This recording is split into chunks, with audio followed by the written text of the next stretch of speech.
Okay, guys, we are live. So, for those listening at home, welcome to the Dungeon Musings YouTube channel. My name is Kevin Madison, and I will be your friendly dungeon master. Or actually, I'll be your friendly, I think, lore keeper today, because today we are carrying on with an adventure we started last weekend, playing J.M. DeFogey's very cool Bronze Age fantasy RPG, Jackals. You can see a non-backwards version of the cover on the screen there. And with me today to play these Bronze Age champions are the stars of this particular adventure. I'll go the order I got you guys on the screen here, guys. Why don't you tell us who you are and which Jackal are you playing today? First up, we have Mo. Hi, I'm Morris. I'm playing Menktu, who is a Gur ex-military officer. Very nice. And Gur is kind of the ersatz Egyptian culture in the setting of Jackals. Next up is Arlen. Hi, I'm Arlen, and I'm playing Gerard, who is a Luwathi warrior, and he's out searching for esoteric knowledge. Nice. And the Luwathi are kind of the ersatz Semitic tribe in the Land of Risings. And last but certainly not least is Brandon. Hi, I'm Brandon. I'm playing Baya Ashan Moody, who is a hate spitter from the deserts, and forgot the name of her culture already though, so I can't. Troush, that's right. Nice. Something of a Bedouin type culture. Precisely. Great. Yeah. So then, guys, our session will be starting off with Baya kind of riding into town, as it were. But let me bring you over to the visual aids here. What happened last session, guys?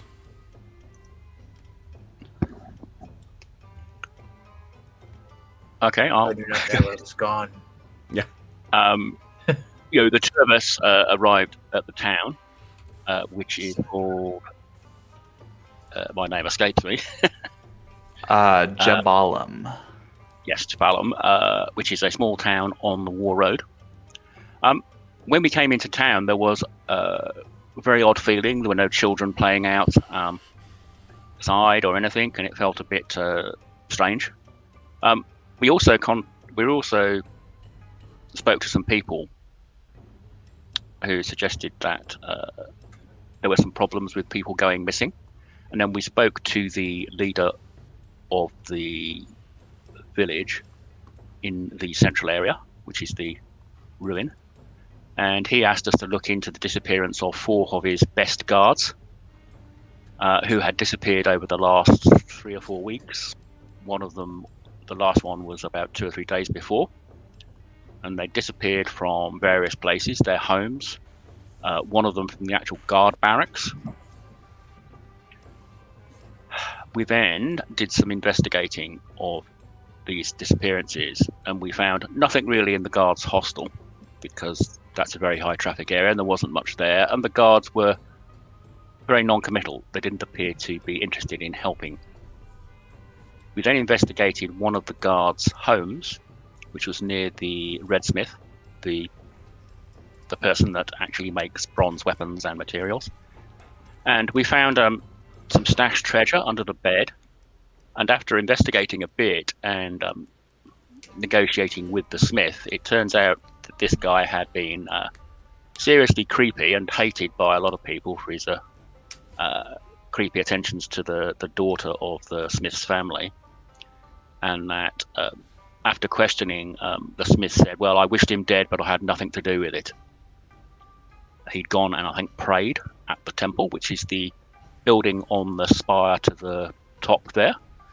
And he also told us that one of the guards had been caught stealing from the merchants and effectively had been let off. So I think where we left it, we were discussing whether we ought to talk to the priest, who may know more about the fact that a lot of these guards appear to be quite hated by a lot of the townspeople, or maybe talk to the tradesmen just to find out, well, what happened when this guy was stealing from them, and if they know anything about disappearances. And I think that was where we left it last week. Arlen, anything to add?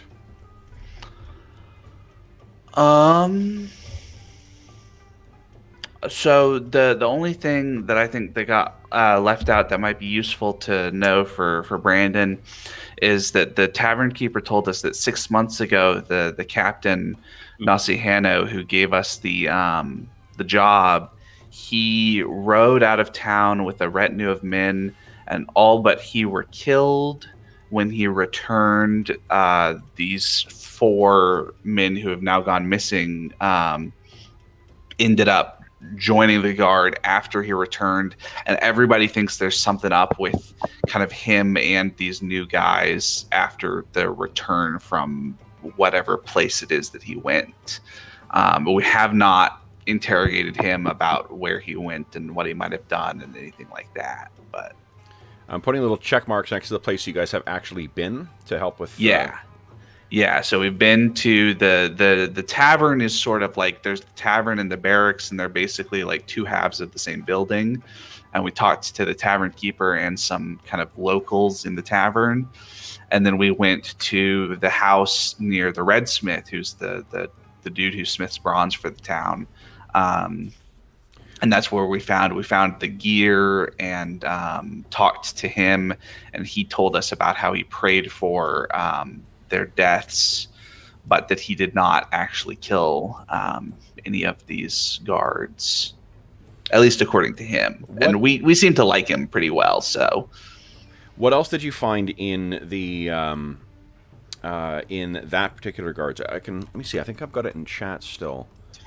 We found a silver ring with a shaped like a wrapped whip, a fine trouge bow and arrows, or errors as I put on my notes because I can't spell, and scaled armor with bloodstains, not bloodstains from the wearer, but like as if the armor had been used in combat and gotten blood on the surfacing. Yeah. Mm-hmm. And that's the names of the 4 guards who have gone missing. Gashur, Deshi, Zakar, and Zamir. The houses that have been investigated thus far are Zamir, who is staying at the hostel, or not the hostel, but the what do you call it? The barracks right next to the hostel, which are part of it's sort of a seized part of the hostel. The 4 men who went missing too. There was something else that was different about them as well. You may have mentioned this, Arlen, when you were going through your summary. But do you guys remember what the significance of those 4 was? They were all sort of non-locals. Yes. Yeah, they'd all been hired recently. They'd all been hired recently, and they had a weird smell about them when they arrived. Yeah. That the tavern keeper couldn't place. Mm-hmm. But she thought it was strange and unsettling. Okay. If I remember how she put it. That's absolutely right. Now, before we get going, when we first met Baya, when we created her a couple sessions ago, and we forgot to make the passive rolls for advancement at the end of the session. So let's do that now, before, to give her the benefit of that, as we did with Mike 2. Let's see. So what's the first roll, skill you want to... Survival. Let's Survival. do that one. Okay, go right ahead. Do it. Survival. Okay. Nope. That will not go up. Next one. So I got to roll above. I got to roll above. You got to roll fail. Yeah. I got to fail. Okay. Ideally, a critical fail. And if you've got any traits for any of these, where you get to roll an extra D10 and maybe sub it out, make sure you're going to roll that as well. Oh yeah, I don't think I've got any. Okay. Not for stealth either. Nope. You're just too good at these. Combat. Hey, and a crit. Crit fail. Fantastic. Yeah. Oh, So, yeah. because it's 75 and it's a crit fail, that means you're going up by 6. Oh, hell yeah. So your critical range combat now is an 81. Oh, jeez. Great stuff. Anything else? And then I've got my right. So I'll just do. Okay. And then it's. I want it to be more than. Okay. Okay, let me. What is this? 65. Okay. Nice. Nice. So okay, if it starts at 65, that means it goes up by 3. So you had a 68 in that right now. All right. Anything else? Oh, that was it. Great. Okay, so untick all of those. And then we're just going to say that Baya was here. We're not going to waste any time Okay. filling in reasons for why Baya was just off screen up until now. So Sure. we leave you guys, Gerard and Mink 2. We leave you. I pick it. You've nothing further with the Redsmith. No, I don't think so. Okay. I wasn't sure whether we were going to go back and sleep or because it was getting late in the afternoon. I seem to remember. Yeah. I think we were going to go back and sleep because it was. I think what we decided was there was really only one more thing we could do that day because it was getting late. Yeah. Okay. But yeah. So you guys head back to the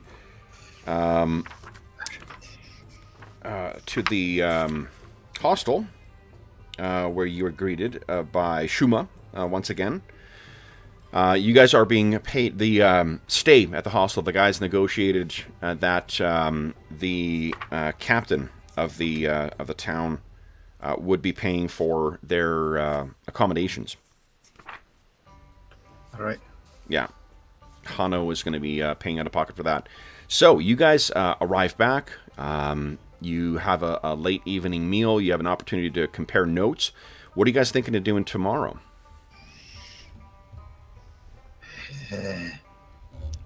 Well, I actually think probably going to speak to the priest, as they probably know what's going in the community as a whole thing.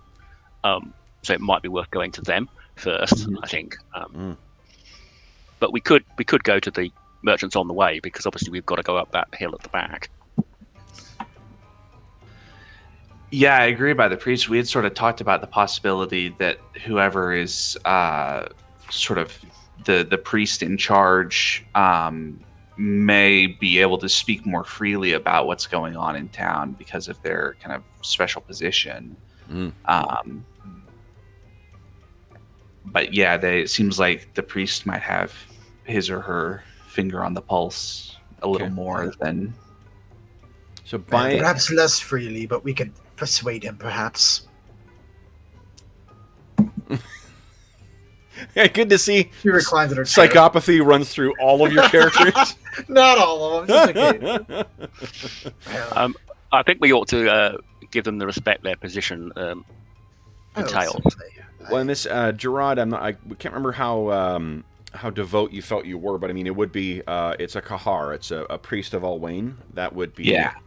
I'm fairly devoted. My kind of life's mission is sort of service of the people in Alwayn and all that sort of stuff. So I'm not really interested in doing anything particularly violent or pressuring or anything like that to a priest of Alwayn. I'd kind of rather just, talk to them. One tidbit I forgot to mention, or at least I don't remember us playing up, is that the Trauge, like the sort of backstory with them is that they're said to have the blood of giants. And as such, the Trauge are actually significantly taller than the other three cultures. So Baya is going to be like, a head tall than what you guys are. Oh, yeah. She'll be standing behind him during this whole conversation. Yeah. With her baring her sharpened teeth. Yeah. Smiling. All right. So then, if you guys have nothing else that you wish to do today, then we cut to you guys up in the morning and enjoying your breaking your fast. Which of you three do you think is the last to head out from their room in the hostel? Not Baya. Baya's up at sunrise. Okay. I think Mengtu would probably be up and making some sort of brief obeisance to the 6. Sorry, the 8. Yeah, say the 6 you want to avoid. Sorry, we don't talk about the 6. Yeah. For those listening at home as well, too, that's the two. There are two groups of gods in the Gerwan pantheon. The 6 dead gods, which are not spoken of. The dead are not spoken of by the at least not directly. And the 8 are the children of those gods, the former pharaohs, or the equivalent, the Kiasi, I think they're called in this game. Did I actually get that right finally? Kiani. Very close. So then, it seems like all of you guys are getting out around the same time of, getting from your rooms, and you all file down, unless, Gerard, you feel that you'd be the last rising. I might. I probably have some kind of stuff weighing on my conscience just with what's been going on here. What do you think? What's know. that? Well, I'm thinking about kind of without knowing the situation, we kind of pledged our service to do this job to a man who seems to be not who we expected him to be in a lot of ways, and that's a little uncomfortable. And in particular, there's always the sort of possibility that Gerard's really thinking about what could have happened to Nasi Hanno in this trip that we don't know anything about, that he didn't tell us about. What could have happened to him that makes all the locals feel like he's a different person when he came back, and how does that relate to what's... I can't remember. Do you have any points in ancient lore? I got 3 of them last time. Yeah, give me an ancient lore check, please. All right. It's a 3% I think you've got right now, so it's not... Yeah. So 98. Just missed it. Just so close. Yeah, so close. So unfortunately, no, you... I mean, what you know as, and what the... what are they called? The keepers? Seekers? Where is it here? Oh,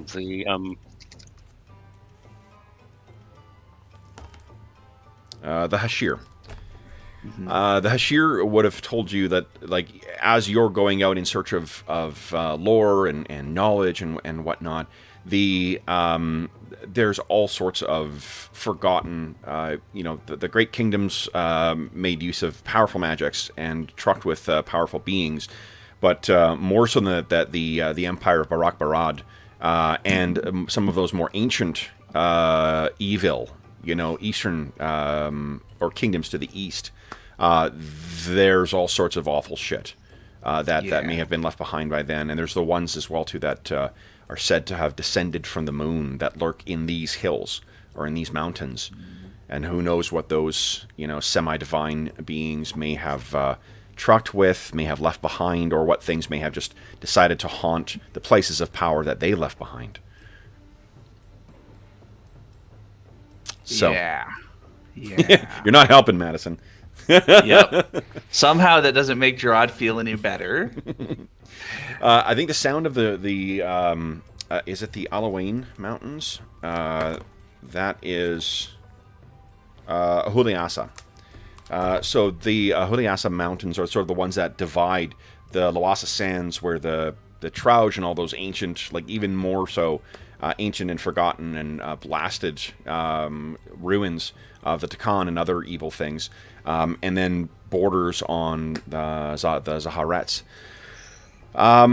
So I guess it's a fitful sleep, yeah. So Baya and Mink 2, you guys are up in the common room, and Gerard is the last one that came in. Gerard, give us an endurance check, please. All right. Ooh.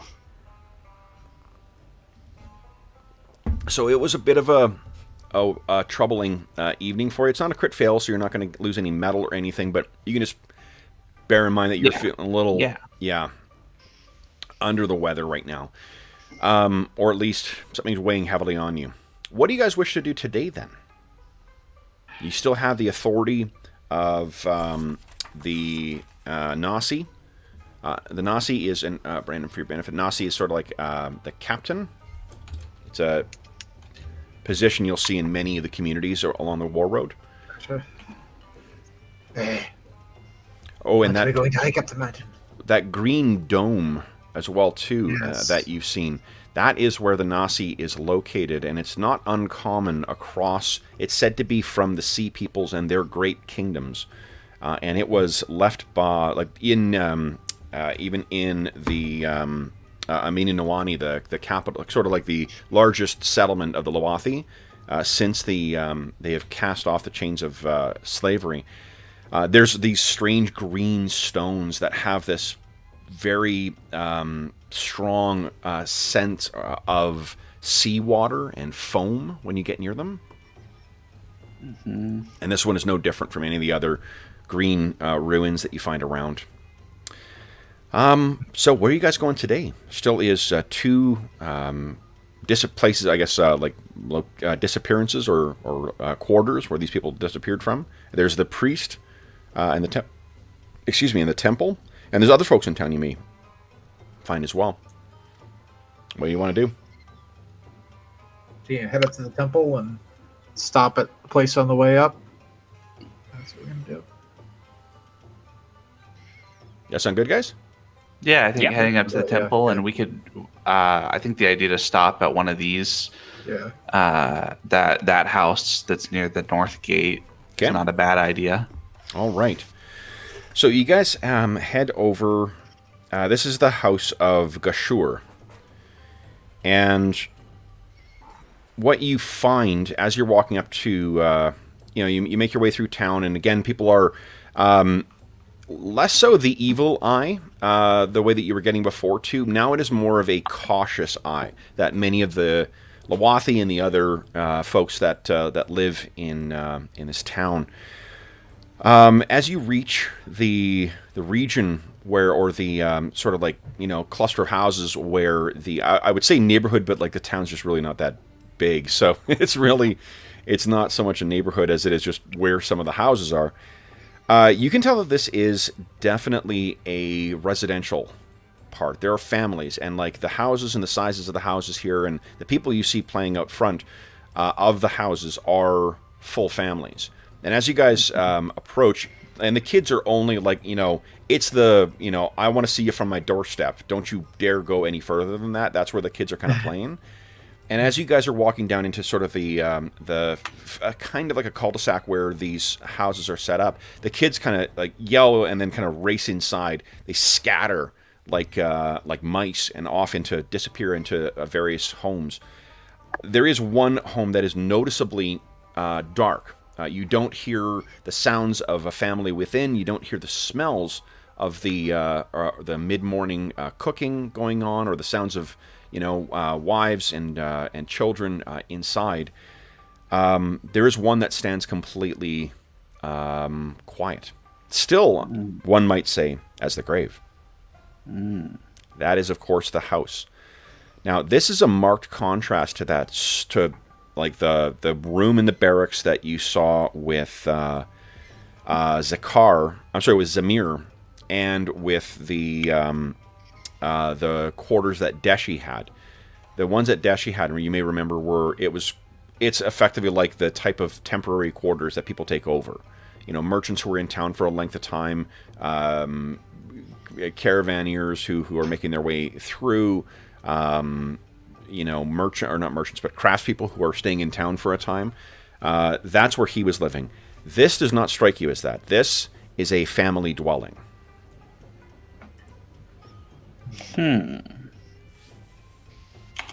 So yeah, well, I think I'm going to walk up to it and before going in, I'm just going to have a look around the outside to see if there's anything untoward. Sure.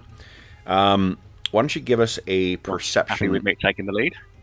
Check there, Ming2. Perception. And remember, in this game, we take... whatever your roll is what you are stuck with for the scene. So, you have... you guys each gained... Gerard and Ming2, you gained 1 fate point back from starting the session. So I got you back up at 3. And Baya, because this is your first time in the adventure, you're starting with 3. I spend a fate point to re-roll that, or you going to live with that? I think live with it, because it's a bit metagaming to say, right, fate point it. It's just... we're walking up to a house, we're going to investigate. That is the purpose of those things. It's not metagaming to make use of a narrative meta currency. All right. Yes. So, right, well, that is the purpose of those things in the game. Okay, I'll spend a fate point to re-roll that then. I'm not saying you have to, Mo. It's just like that. It's not metagaming whatsoever. It's the inclusion of it in. Oh. Yes. Oh wow! Holy shit! Yeah, well, Wow! Holy giant hell. monster that flies from the sky and flies off at us. Yeah, I think Ming2 is so keen It's an ambush. because Ming2 was the one who missed the reveal under the table last time. I think he's taken the lead to try and to look elsewhere. I'm going to jack the difficulty of anyone else's perception checks up by 25 because Ming2 is spoiling evidence. That's the fumble. So, all right. So Mengtu leaps forward and immediately starts looking things in. He's pulling back blinds and he's looking over things. And Gerard and Baya, what are you guys doing while this is going on?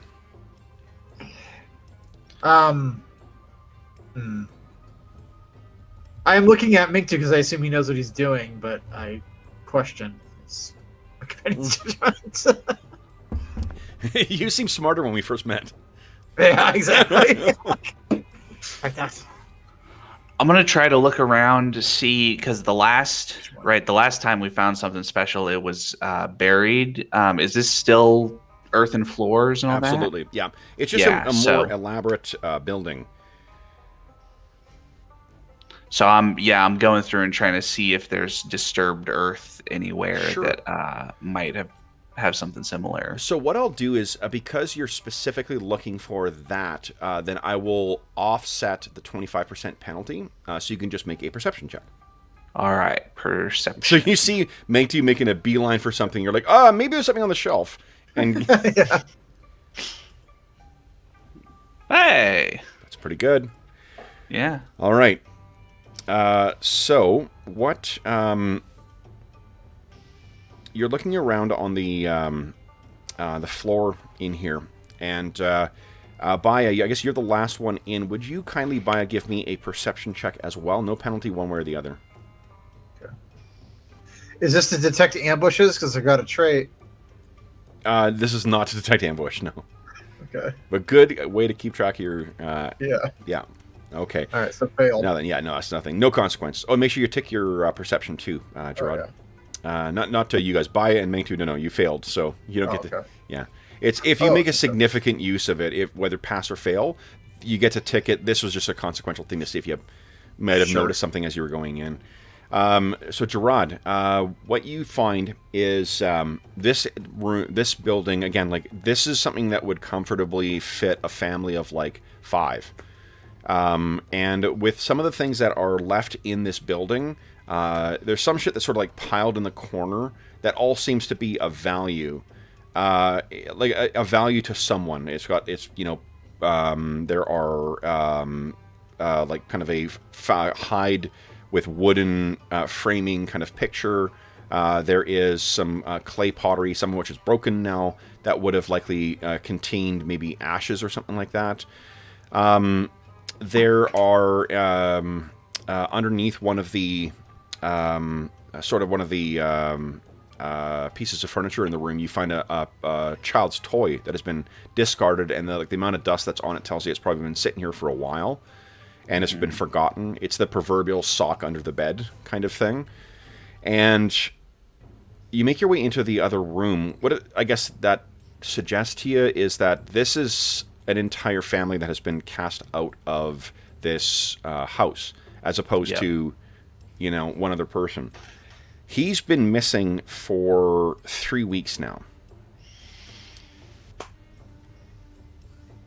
There's not, houses are not easy to come by, particularly in these small villages too. If this house was suddenly available again by the family to the family that was displaced from here, it's curious that they wouldn't come back. Yeah. So you make your way into the room, into one of the sort of the largest room, and there is another sort of like, there's a reed bed that's been laid down. And you're looking around on the floor, and at this sort of the edge of where the bed is, there is a bit of earth that seems uneven and not finally packed down by either the trod of many, many feet over many, many years, or by someone intentionally kind of laying the ground down. Kids, it's the sort of thing, like, you likely would have grown up in a room similar to this. You know that if you start digging the floor up, your mom's going to hit you with a switch. So it's unlikely that it would be the evidence of kids.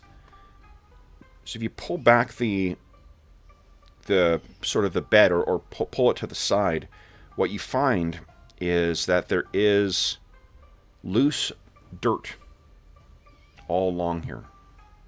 And it seems if you test it with your hand, it seems to start coming away quite easily.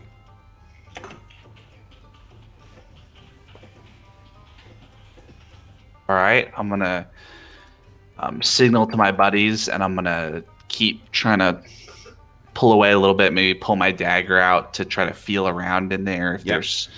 With you poking around in there, it really doesn't take very much for the whatever structure or form was holding this together to collapse. And what you find is that the thing falls away inside, and you find a tunnel underneath the bed that has been partially buried. And the tunnel is about 1 yard.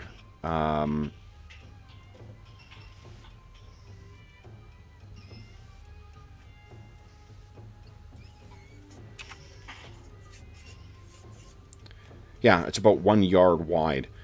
So you wouldn't be able to stand in it. Okay. It's cool. In the actual adventure, they refer to it as how many cubits it is. But it's Nice, I like that. Yeah. And so it is cool that it keeps you in the mood, but it's just 2 cubits is, so I guess a cubit's like 1.5 feet, and like, Yeah. I'm already doing conversions sort of to meters anyway, so I don't need another. Cubic one arm? Oh, Yeah. No, a cubit is this section of your arm.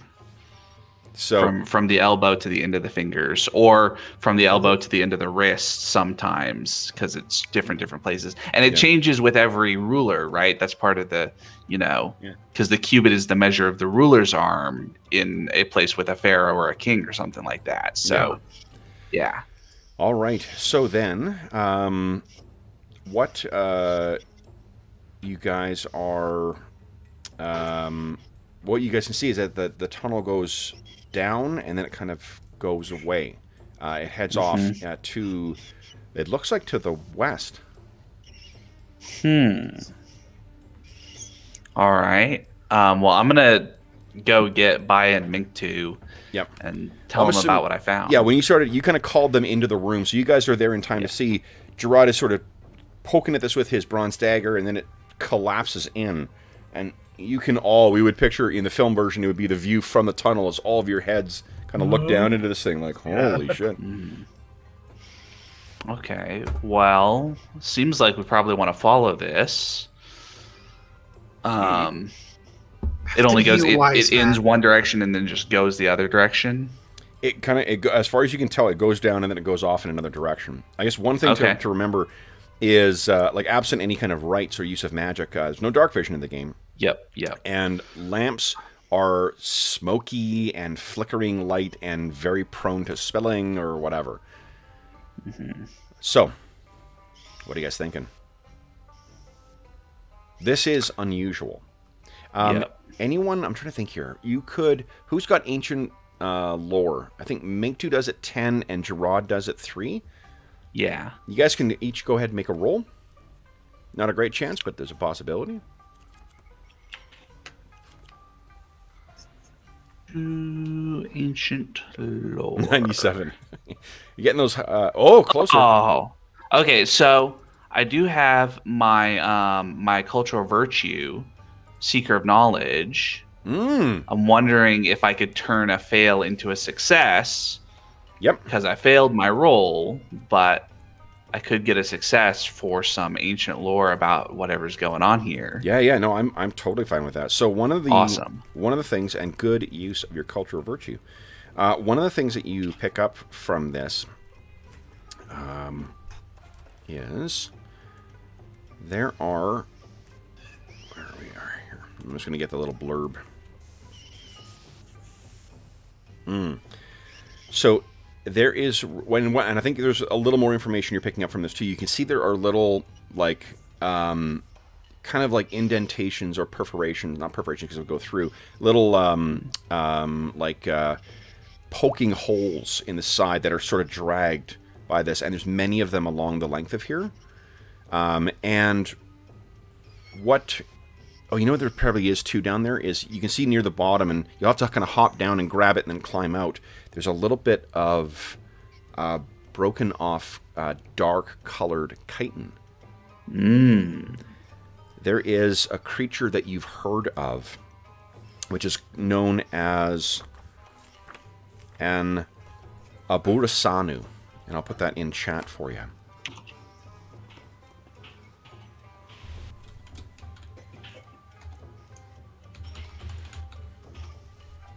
And an Abur Sanu is effectively a centipede that has been grown to titanic size and ill temperament due to the proximity to dark artifacts. I like this place not.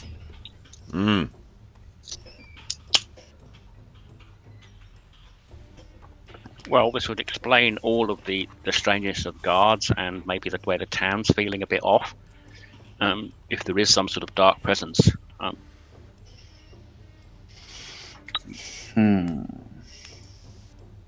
Although we didn't find a tunnel, I guess we could go back to the house near the Redsmith and search again to see if there was any tunnel there if we need to. But I guess my big question right now is, are we going to follow this tunnel, and if so, how? Because it seems like we're, groping in the dark is what we're talking about. And I mentioned the difficulty with the lighting not to dissuade you from doing that, just to give you a realization of what it's going to be like. Yep. You guys are badass Bronze Age heroes. Daggers and swords clutched in teeth as you climb through, so don't let that dissuade you. Makes you think. So I think we ought to strike while the bronze is hot. And I mean, we do have torches in our backpacks. I think that's part of the standard kit. So I'm quite happy to go first with a torch and my Kompesh. Hold on. Let's take a look and see whether that's there. We're not assuming anything. If it is listed on there, then that's fine. It is. It is for me. It is for you? Mm-hmm. Five torches. You start with, I think, 5 torches. Okay, perfect. All right.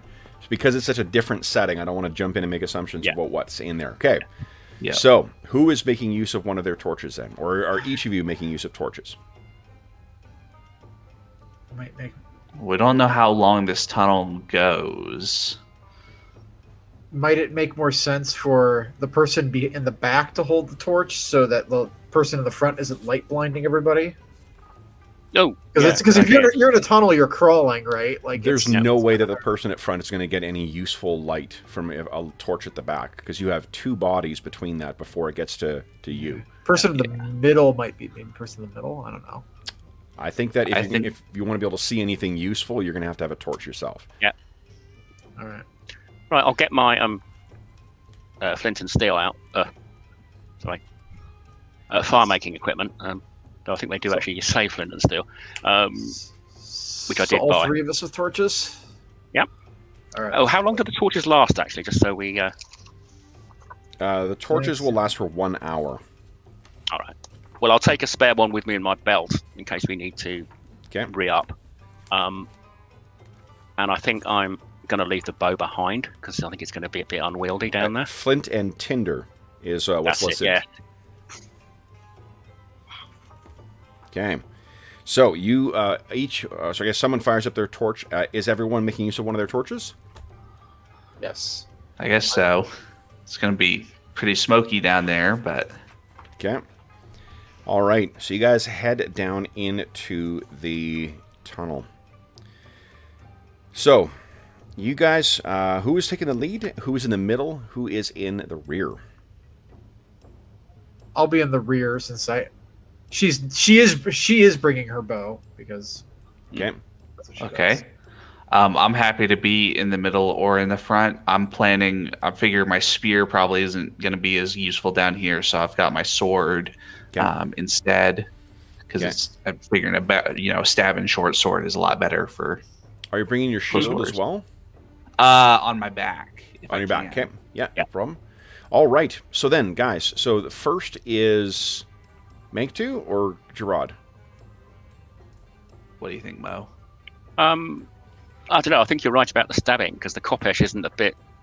It's a bit sort of you need to swing it quite hard. Yeah. So okay. Well, then why don't I go first? Okay. And I've also got my shield on my back, but I think I will leave the bow behind because it would just be. Because effectively it would be sort of slung over the back and catch on things. So sure. Yeah, I'll. Okay. And I think I agree with because the Trouge bow. I agree with Brandon. The Trouge bow is actually described as being a shorter bow that's actually used from horseback. Yeah, I don't think there's a difficulty bringing that along. So the order is then Gerard, Menktu, and Baya.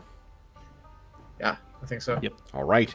So you head down into there and start making your way along. Gerard, having spent last night dwelling on this and now having the knowledge that this is something you are aware of, do you think this helps set your mind at ease, or does it make you more uncomfortable? I think this is actually sort of a setting his mind at ease, because this is sort of what, in some ways, this is what he feared, but this is solid evidence rather than kind of just hearsay and expectation from the locals and all that sort of stuff. And he's really, having bronze in his hand helps with that too. Okay. So why doesn't everyone give me a willpower check at plus 25, please?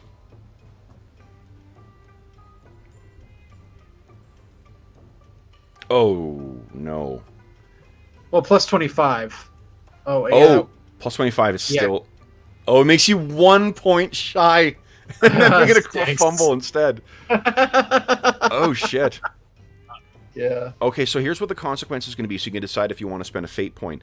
If you failed, I was going to make you lose 1 point of metal. If you fumble, it's 1d6 points of metal. So what do you think? I'll just fail. Okay. So if you fail... Well, you fumbled because you rolled doubles, Baya? If you roll doubles... Even before you adjust it, that's how you count? Well, you don't add 25 to your roll. You add 25 to your skill. Because you're... Oh, gotcha, Yeah, gotcha. so you're at 76 versus 77. Yeah. All right, I'll spend a point. Spend a point? Okay, so go ahead and re-roll. Make two, same thing for you. You can either... As it's only the one, I think I'll... Oh, Mo, your mic is away from your... Sorry. That's okay. As it's just 1 point, I think I'll live with it. Okay, so your metal is down by 1. Your temp metal is down by 1. And yeah, there you go, Baya. So maybe there's a moment where you're sort of like looking down here. You're a woman of the open desert and, the open skies, seeing this dark, cramped tunnel, knowing. I take it Gerard describe what's down there? Yeah, I definitely told them about. How does he describe it? Colorfully.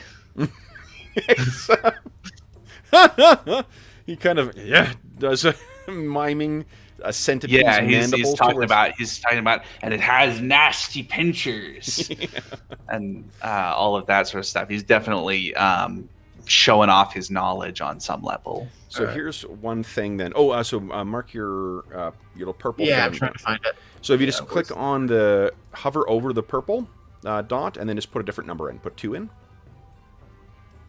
So click on it, then it's the circle instead of the little cog thing. Hover over the purple dot, and then just hit your number. I'm trying to... Purple dot. It might have to be the numpad numbers.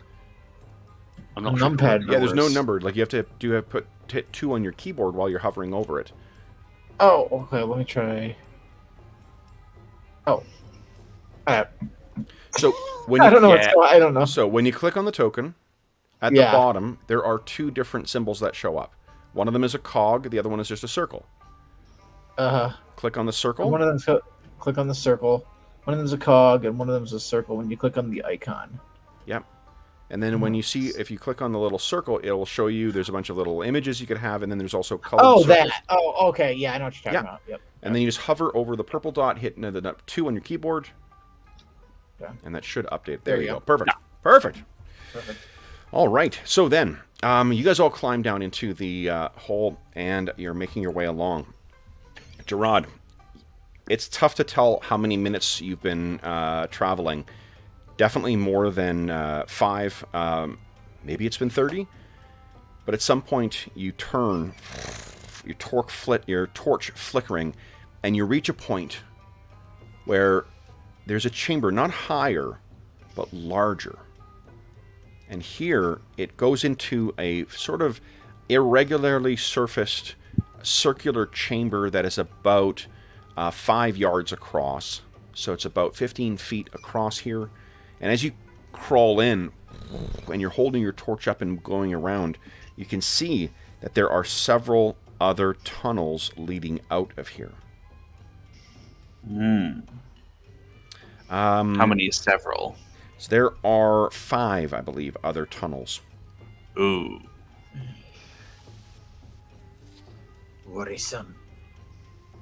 Does that All mean right, so I'll there's more move to into be? the chamber unless there's a giant centipede waiting for me. Not that you can see.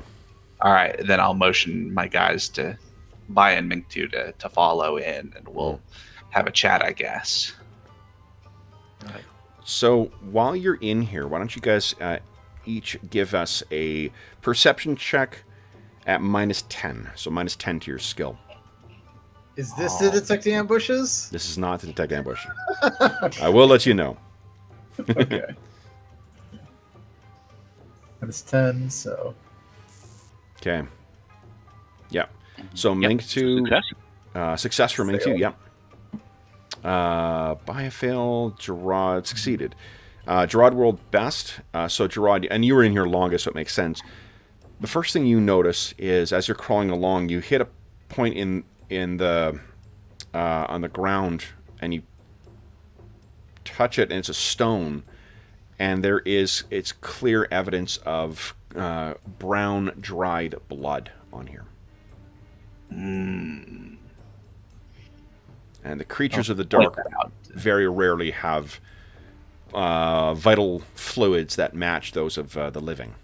Yeah, they've got weird bug ichor and all Yep. that. You know it. So, you guys all get in here, and you're looking around. Now, if you guys want to know directions in here, because I think what I'll ask you to do is to each give us a survival check. Anyone? Okay, so Mingtu and Gerard, you both made successful checks here. You can go ahead and tick your respective skills as well, too. Is there any... So, I'm wondering if we could do some sort of, like, tracking? See if there's any... I can track. I get, and I also have, the trait is Heir of Ilo. I get survival for tracking Takan. Is that relevant in this situation? Not really. This isn't a Takan. It is a creature affected by dark artifacts. So I have survival for all tracking as a trait and a pretty good survival. So I think I'm going to start looking and see if there's any tracks around here. Sure. Drag marks maybe or something like that too. Okay. While you're doing that, I'm going to mark the tunnel we came in from to indicate, this is tunnel 1. Yep. All right. How do you do that? We didn't bring a big water string with us to... How are you marking it, Mo? I think I'll just scratch something. Is the surface of the tunnel quite hard or soft? It's something that would have been dug by an animal, so that's where it's going to be tricky. If you put something like, well, I mean, I'll leave it to you to decide, but I think I can think of one or two things that might be a way of very clearly marking this. It's not like the labyrinth with chalk on the wall kind of thing. It's a great idea. It's just that the nature of these tunnels, that's not going to be good enough. But what else can you think of? Water skin, perhaps. Just leave the water skin by the tunnel. Leave the whole water skin. I was thinking, leave something. Maybe a coin that would reflect off of torchlight, right? Yeah, maybe I leave a copper shekel there. Yeah, you could do that. The only reason I pause is because if you guys remember that the way coinage works in this is often through like chunks of silver or things like that. Right. Yeah, so we don't have a lot of coinage, but we do. Yep. I think we do have a couple. Each of us have a handful of copper, silver. Yep. So okay. So you scatter a couple of copper shekels down in the one you came from. And where would you like to go? Oh, sorry, Gerard, why don't you give us a survival check, please? All right. Now, just hold on. One thing I was checking. Give me 1 sec here. I'm going to see if Baya can help you. Okay. Because I remember that they've actually got some pretty good helping. Yeah, so if Baya is helping, because I like the idea that what you described, this thing is not a Takan, but it is an agent of like darkness or whatever. So here's what I'll do is I will give Gerard +10 to his roll, and Baya, you can roll the d10 and sub that in for the 1 digit, as if your trait was going to apply. All right. Roll a d10. Yeah, just a d10. Okay. So between the two of you, what you can pick up is that there are tracks leading off, like the same type of thing. It's hard to count the number of legs that may be on this thing, but it goes to and from each of the tunnels. The one that has the most traffic, though, that seems the most sort of worn down, is one particular tunnel. And you could give us, let's see here. I think it's just going to be a perception at minus, I think minus 50. 50. Okay. All right, now, perception at minus... Before you roll that, though, I think if the other guys are trying to judge what direction, they could be helping you at plus 10. So who's got the best perception check? I've got a 75. 45. Okay. So once you take plus 20 minus... So it's plus 20 minus 50, so minus 30. You got a 45% chance. All right. Perception. Oh, I'm so close. You want to spend a fate point? The fate point. Okay. There we go. This one, the one tunnel that is heading off in that direction, to the north. Maybe outside of the city walls, then, because we were already close to the north gate. Well, we were wondering how the bodies or them got out. Yeah. We now know that they were dead. But yeah, maybe if they're taken out by tunnels, so I think that was the one. Maybe the tunnels go to the other places. Yeah, I think so. It seems like we followed the most trafficked tunnel to try to figure out, because it seems like, in all likelihood, right, if there are 5 tunnels other than the one we came from, right, we came from the tunnel here. There's 3 other houses that could be tunnel exits. Where would the other, and if there's one that's out here somewhere, where would the last tunnel go to is sort of my question. If there's any sense in trying to figure that out versus following the most tracked. There were 4 disappearances. So 4 tunnels for that, and 1 going north, we think outside. That means they're all accounted for, because there were 4 disappearance sites, and there are 5 tunnels in this central area. There was 5, I thought there were 5 more. 5 more. Aside from the one we came out. Oh, right. There's another one. Yeah. So there is one more tunnel that we don't know. We don't have an idea of where it might go. My guess might be that something like this, central ruin would be a pretty obvious place for a tunnel to go. Well, yeah, if they're going after the guards, then obviously the boss is another presumed target. But I think we should follow the most trafficked tunnel and see what that leads us to. Yeah. Okay, let's follow that tunnel. I think that's a good course of action, whether or not we know where the last tunnel goes. Okay. So, covered in filth and dirt, you guys head down that next tunnel. What you find is that as it's going along at a relatively even pace for about maybe 3 to 5 minutes, then begins to incline. This continues for, it's tough to tell, more than 10, perhaps as much as a half hour of crawling along through this dark, wet, and smoke-choked area. You begin to think... Are torches running out? Torches are no, you still have, at least, even with the time spent looking around, you probably have another 10 minutes or so with your torches. Yeah. I think you each about how the incline, like super steep, pretty soft, kind of in between. Yeah. It goes pretty steep and then starts kind of like winding its way around harder things like stones and things like that. I wonder where this goes. Okay, so after a total of about 20 minutes of climbing, you get to a point where, Gerard, you find that the tunnel's actually getting larger. And you find that very quickly, as soon as it starts opening up a little more, it seems to get large enough to very comfortably stand. Baya, you're still going to be a little bit hunched over in this. But it is much better. This continues on for about another... hold on. I know that Mink2 brought an extra torch. Did you guys each bring an extra torch as well, too? Yeah. At least? Okay. Yep, so you could have brought all your stuff with you. Like, the Jackals don't tend to travel with much stuff anyway, so... Yeah, I think the only thing that I didn't really bring is, I've got a fair bit of provisions, so I didn't bring all of them. Those are just back at the... And my spear I would have left because it's too big to actually take through the tunnel, really. Sure. Yeah. All right, so you get to this point. Your torches kind of... you travel along for another 10 minutes. You change over the sputtering torches as soon as they start dying. But then by about another 5-minute walk through this larger tunnel, you guys reach a small cavern off to the side of this main tunnel. Within the tunnel... Let's see here. This does not look like the other tunnel that you saw. This looks more...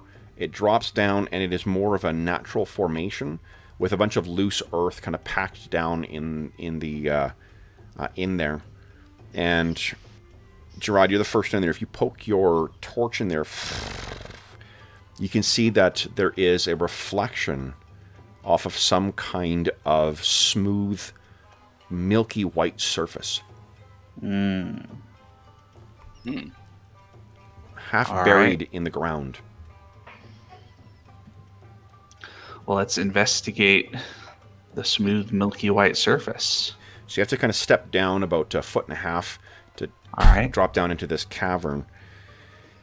And in here...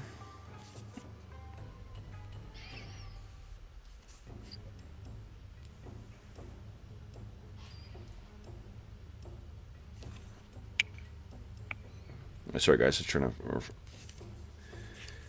make or understand the layout of this place. Okay. What you drop down, and the dirt is, again, like, it feels quite loose, so your feet kind of sink in up to your ankles in this as you make your way over towards this. The milky white... The chamber itself, I should say, is about 10 yards across, so even larger, and it's quite high. Like, it's easily 10 yards high as well, too. You can look up and see that there are stalactites hanging down from the ceiling. You make your way over towards the... I have to pause to think about it. I'm like, Mike, I was going to ask you, and no piercers, right? No piercers.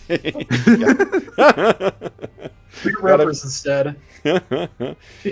As you make your way over there, as you get closer, you can see that there is as the torch illuminates this milky white surface a little better. It's a bit of a curved surface, and a perfect curve as well too, like a perfect circle, buried in this dark earth. And as you get closer, the light catches it, and you can see it's got a translucent quality to it. And you're about a yard away from this with your torch out when you see something flicker from within that white surface. Is there any chance this could be like a carapace or something like that? Looks if it is, it's very, very smooth, but it looked almost like a shadow of something moving in some kind of liquid.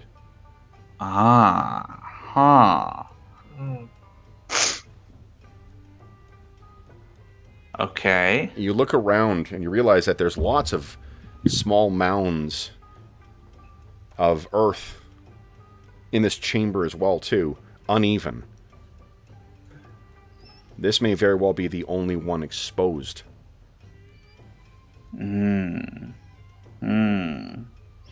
So I'm gonna we're probably whispering because eerie place and all that sort of stuff, but I'm gonna whisper to Mink2 and Baya,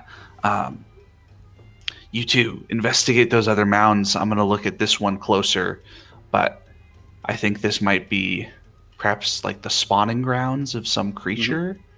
Eggs, maybe. Okay. the centipede eggs. I don't know if centipedes lay eggs or not, but Gerard definitely doesn't know. But. No. It's an insect, so yeah. Yeah. I mean, well, not an insect, but So you all drop down into the chamber. Is that right? Mm-hmm. Yep. Then you guys make your way over. Baya, Mektu is the next in line. So Mektu, you make your way over and brush aside one of the mounds, and you find a perfectly sphere thing, very much like what Gerard found. And as you bring your torch in, you likewise see something skitters and squirms within this foot-wide egg. Baya, you find one as well, and then a second. How many mounds? There is in total there are 6. I'm gonna put my torch to it. The thing kind of like squirms around. It doesn't try to get away. It doesn't try to get towards it. It's making something in there move. The size of this thing in there, having the torch so close gives you a clear view of this. It's blackening the hard white outside of the egg, but the thing that's within there, it seems almost to occupy the full space of it. You get a very clear view of its little twisting tendrils. It's hundreds of tiny forming legs, and the long segmented body with the 2 tails at the end, and of course the mandibles that Gerard took such flourish to describe to you. Any reservations I have as I suggest I'm gonna shove it in there? If it's an egg, it's likely to extinguish your torch. Oh, just as your character would. Yeah, I know that. That's true. But any. Maybe we ought to try and find the parent. So this was on the side of the tunnel, so it goes presumably further up. That's correct. I think let's follow the tunnel to it. Okay. I was going to say, let's follow the tunnel to its source. They don't appear to be near to hatching, do they? I don't know. They do. I think they do. That was almost the size of the egg, so... Yeah. Right, a creature grows inside an egg, grows to about the size of an egg, and then when it can't grow anymore, the egg breaks open, right? So if it's almost the size of the egg, I don't know. I'm not sure how you deal with centipede eggs. Well, Mektu will just heft his Kopesh. Yeah. Well, the question is, do we destroy the eggs now, or do we continue? I think... it could possibly summon the mother. I don't know, yeah. Jared, these creatures, are they actually of chaos? Because if we just go around killing things with no reason, that's not always... These are definitely like horrible, evil things, and if they spawn in here, they're going to kill off half or all of the town. All right. Okay, well, I think then... we kill one at a time. We need to... Yeah, I think we try to break open the eggs and kill what's inside with one swift blow of the Kopesh, maybe. Okay. So and hopefully they don't have acid blood. So with Mengtu, you are the one. There's certainly room to swing your Kopesh in here. Is that what you're doing? Yeah, I think so. I back up. Okay. So let me make sure. Oh yeah, I should have brought my. I got my Kickstarter rewards from the new Deadlands box set, and I didn't realize that one of the things that I had in my package was metal dice. It's the first set of metal dice that I've ever owned, and there is an enormously satisfying audio component to rolling metal dice. So, yeah, I agree. Yeah, I should have brought those in here, but with each, I'm making a roll for something with each swing of the Kopesh. So, do you need me to make a melee attack? No. You can just line it up.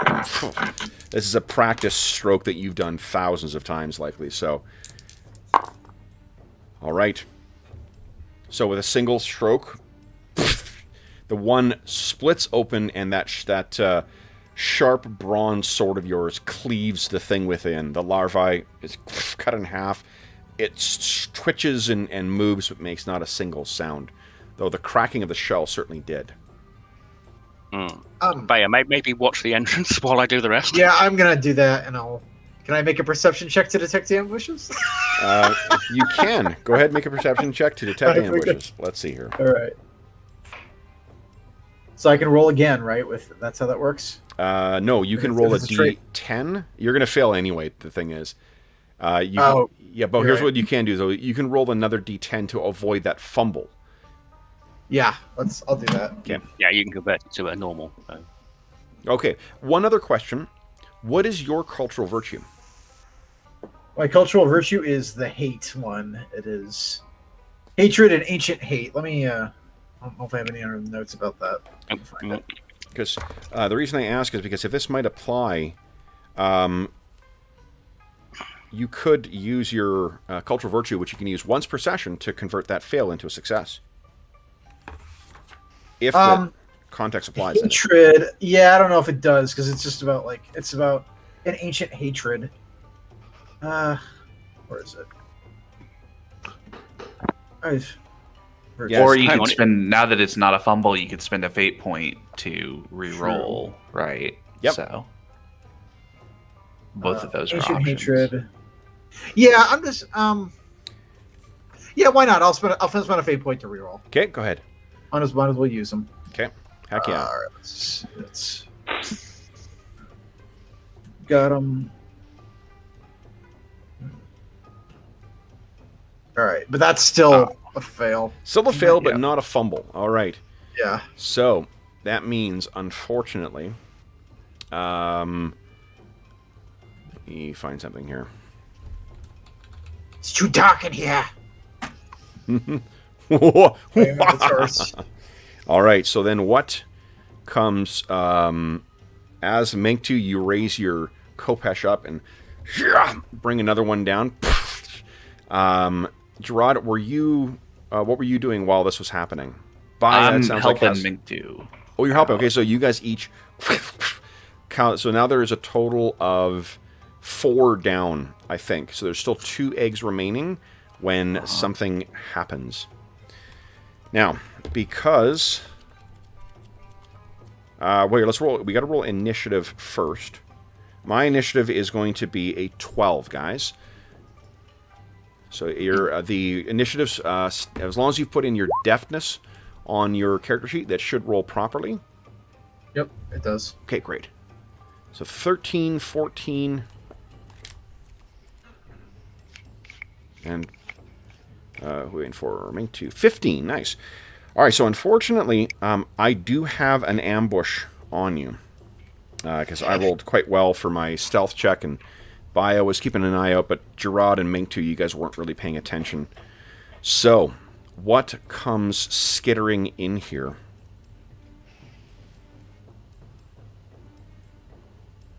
Let's give you a scale here.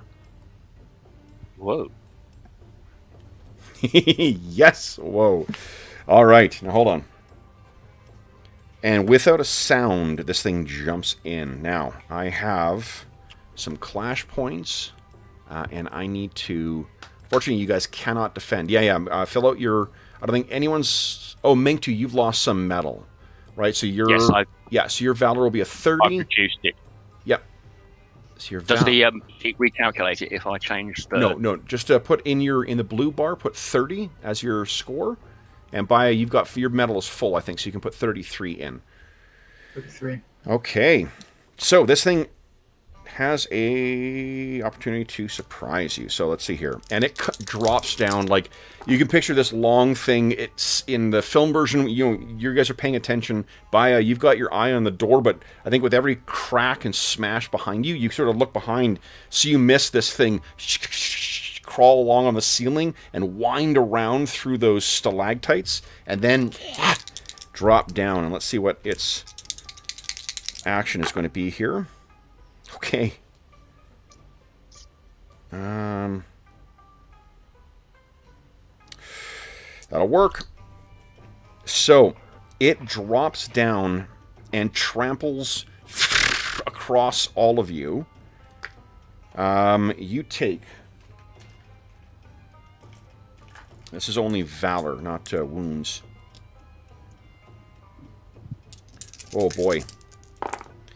All right. That is 11 points of damage each.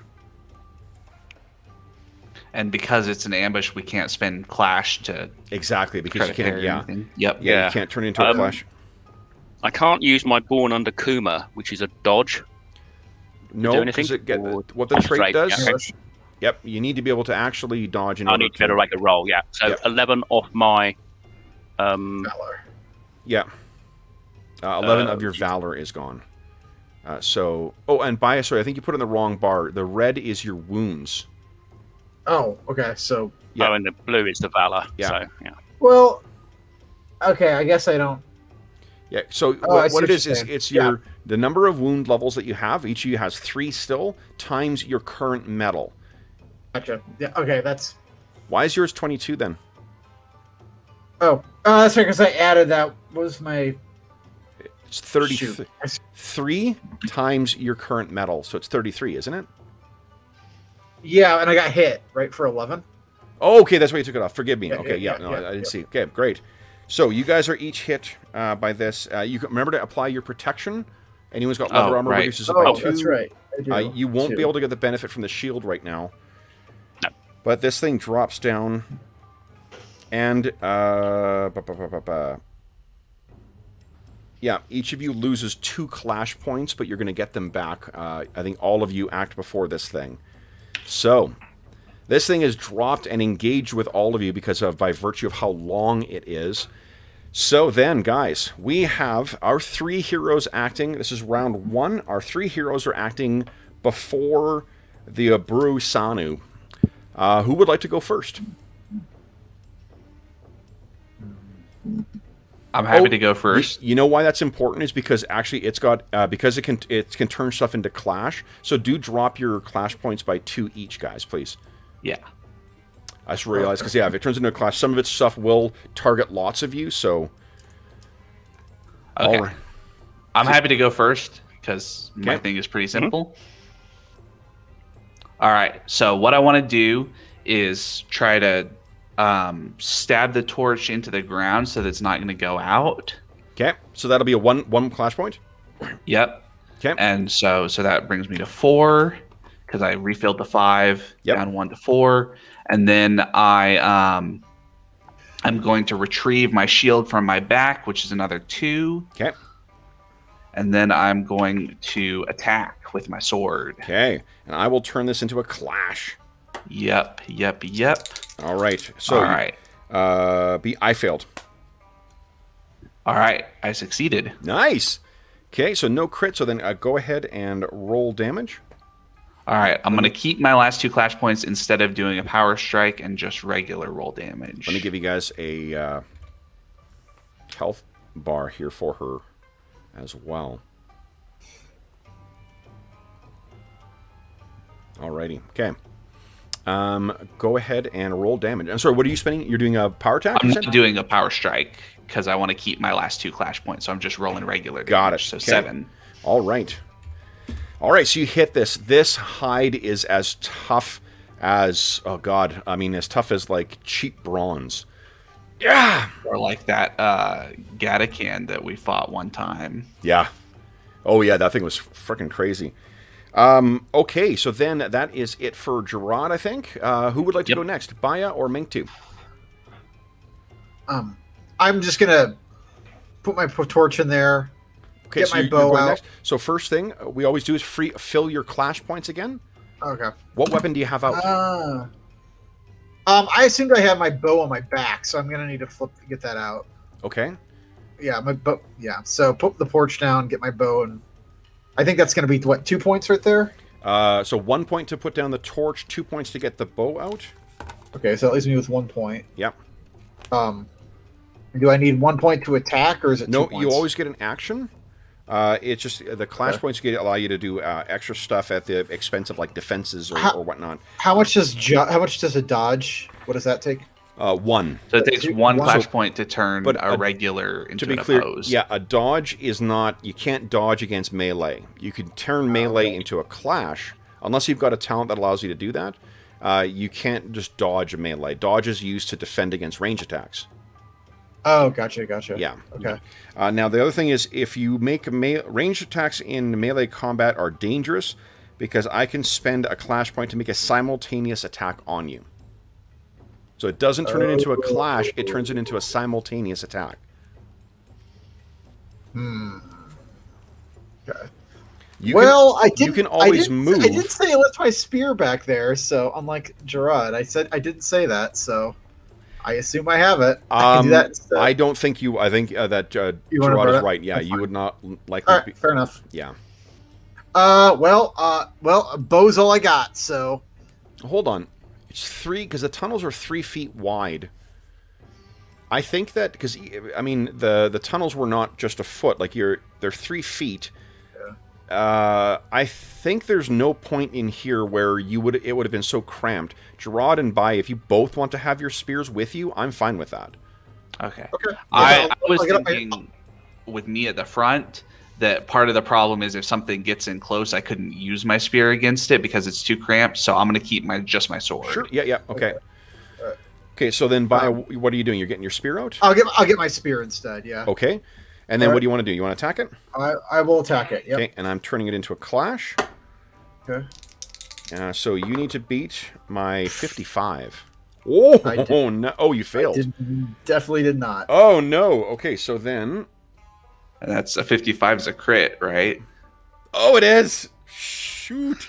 Wait, a 58 is a 58. No, a 50. He rolled a Oh. 55. I rolled a crit. Oh, shoot. Yeah. Yeah, Which if critical it's a against... success is a crit. Let's see here. You failed. I critted. So I inflict maximum damage. Oh, Which means God. you take 24 points of damage. Okay, is there anything I can do to mitigate that with my one clash point? Not really. But what I am also going to do is it bites into you, and then Okay. it drags you along.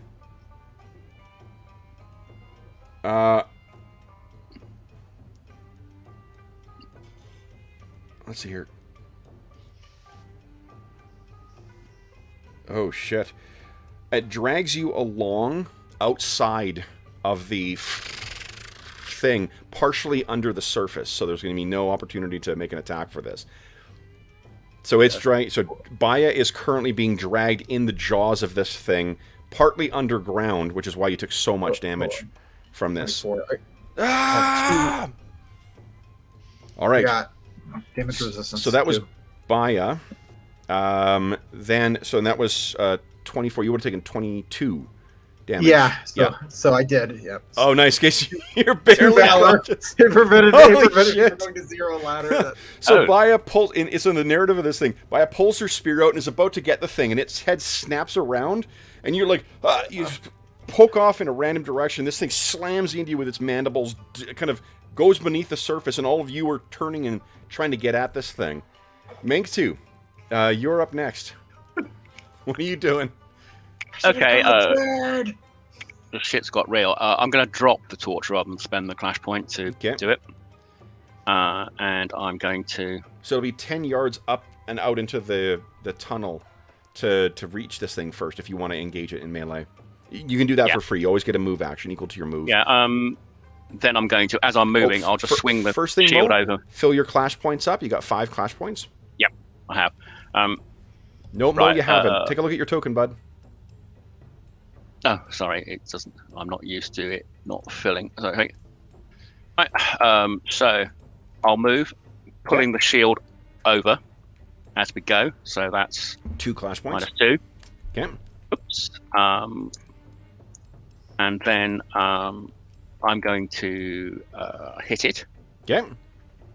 I will and- turn this into a clash. Yep. Okay. Right, so melee.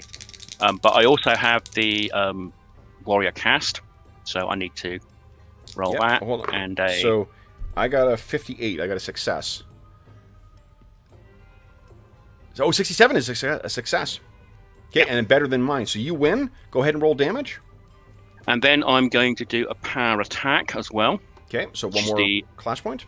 Improved more. action. It's 2 more. Yep. Which will leave me 1. Right, so the damage for the... that... Oh my. Doesn't even get through its armor. You didn't roll the d6 for the power attack. So 4. Oh my. Oh, God.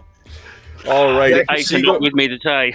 Racing out after this thing, you hack down with that Kopesh. It just, I mean, this thing's partially submerged below the surface, so like... Yeah, I just hit the tail, I think. Oh, yeah. Well, and before we narrate, you can spend a fate point to reroll your damage and take the best. It'd be hard to roll lower, but you might, since you rolled so badly, right? You've got a d10, a d6, and a d4. You could easily get much better than 4. Okay. So we'll go again with that one. Okay. There you go. Yeah, that's nice. All right. Then it is its turn. Let me see what it's doing, and I'll tell you who has the opportunity to turn it into a clash.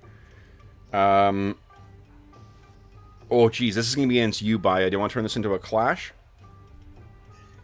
Sure. Yeah. Can I spend the fate point then? Spend your last fate point. Yeah.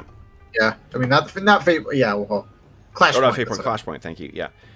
So go ahead and make a melee. You need to beat my 33. Unlikely, but let's try it. Well, hold on. I only have a melee of 25, so I can't beat your 33, right? But you could critical and tie, which means that at least wouldn't be max damage. 87. No. All right. So this thing, its jaws, it uses its toxic. Was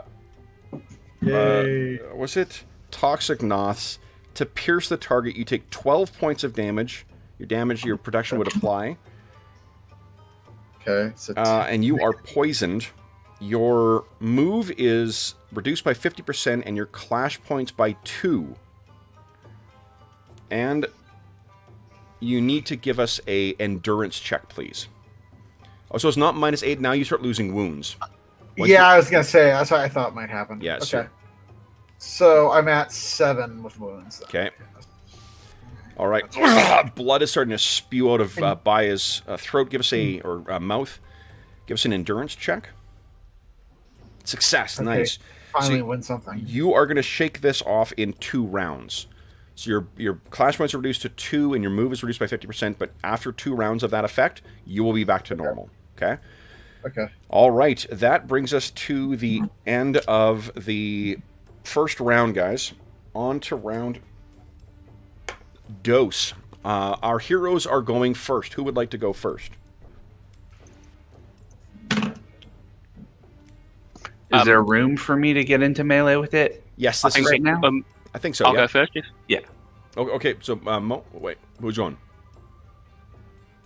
Mo, you can go. Yeah. Why don't you? Okay. Because I'm sort of near it. So I reset my metal to 5. No, your clash points. Clash points. Sorry, That's get okay. the terms right. A lot of jargon. And I will. I'm going to hit it, and I'm turning it into a clash.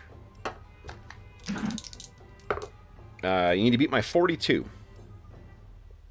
Oh, just a success. Oh yeah. So you actually 24. It succeeds. What it does is it drops Baya. 25 is not gonna. I guess a crit. Yeah, crit could have made the difference there. Yeah. If I got like a 2 or a. All right, 4. so this thing lets go with poison dripping from its mandibles. Its head snaps to the side and then slams into Mate 2. Mate 2, you will take... Give me a second here. Can I turn that into a clash? No. This was... Yeah, it's not a perpetual motion machine. You take 14 points of damage. Protection will apply. And you are dragged partially underground and 10 yards down the tunnel.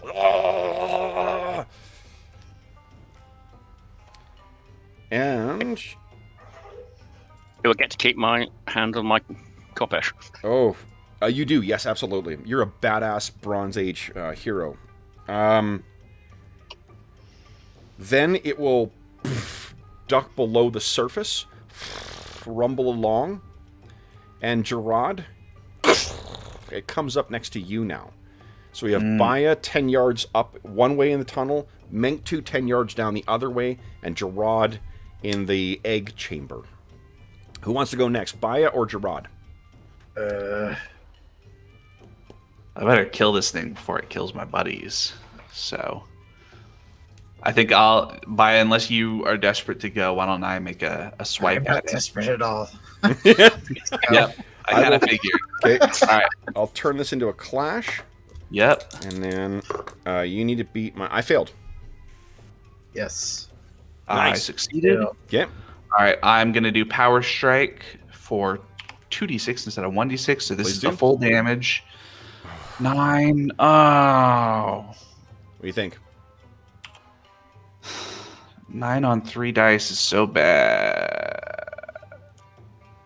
You spend a fate point to reroll. Yep. Do it. All right. Here we go. That's better. Way better and sufficient to... you got your sword, is that right? I got my sword. Okay. So this thing comes up, and it sort of like looms, a full 7 feet above you, and it's coming down to get you. You're able to skewer this thing right underneath the segment between its head and its carapace. It bleeds down that disgusting and corrupted ichor over your arm, and you drop it to the side. It is dead. Oh, thank God. Nice. Yeah. Ah. All right, then. This is the outcome of this. So, Baya, you will recover from that poison without dying. However, because you have taken wounds, we need to roll for something now. Uh-oh. You are into the second row, so that's plus 10.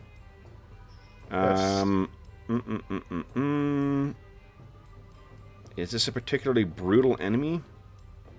I don't think so.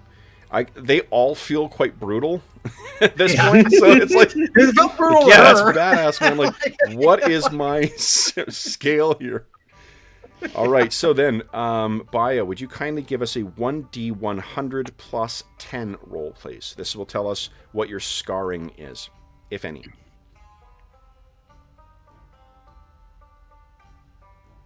$72. Minor scarring. No lasting effect, but it is a physical reminder of this battle. Not the first one. Okay. So what do you think the physical scarring from this is? Well, she got bit around. I'm gonna assume. I don't know. Maybe she got bit in her shoulder. Did you say where she got bit? Well, she got bit, and sort of the whole chest was grabbed and dragged chest underground. Oh yeah, she's got some grody bite marks. If she's ever in a public bath, people are gonna notice that. Well, and like some road rash on the back as well. I'd imagine if she's right, the thing that's being dragged through. So yeah, with this thing dead, first off, you guys would all recover your. You don't need to worry about valor. No one's. If you haven't lost anything beyond your valor, there's nothing apart from some bumps and bruises. No other effects of this. But Baya looks pretty screwed up. Mo, you mentioned you've got Akalana resin. Yep, I have. I don't know if we can apply that quickly. Yeah, I mean, you don't. Yeah. You can't. Yeah, it's just an action to do it. It's only once per day. So if you want to apply that, Mo, then Baya gets to recover 1d6 wounds.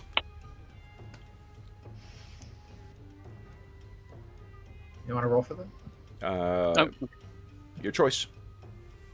I'll let you're applying it, so I'll let you roll. Okay. 4 points back. Nice. So at least you're into your first row of wounds now. Yeah. Okay. So valor instead of reduce. So when do I refill my valor, or how does that work? At the start of the fight. Yeah, start of the fight. What we do is we look at where your wounds are, how many wound ranks you have left, and then we look at what your current medal is. Gotcha. Guys, everyone gets a fate point back. Excellent. That's excellent job on that. And then let's take our mid-session break and then decide where you guys are going to go next. Right. All right. So then for those listening at home, we'll be back momentarily.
All right.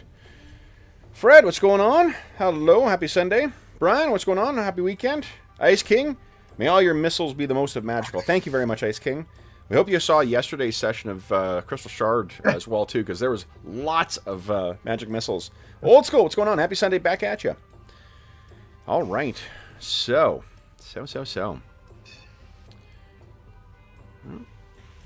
you guys topped up here. Very nice. Okay. That was a scary little fight, right? Yeah. So scary.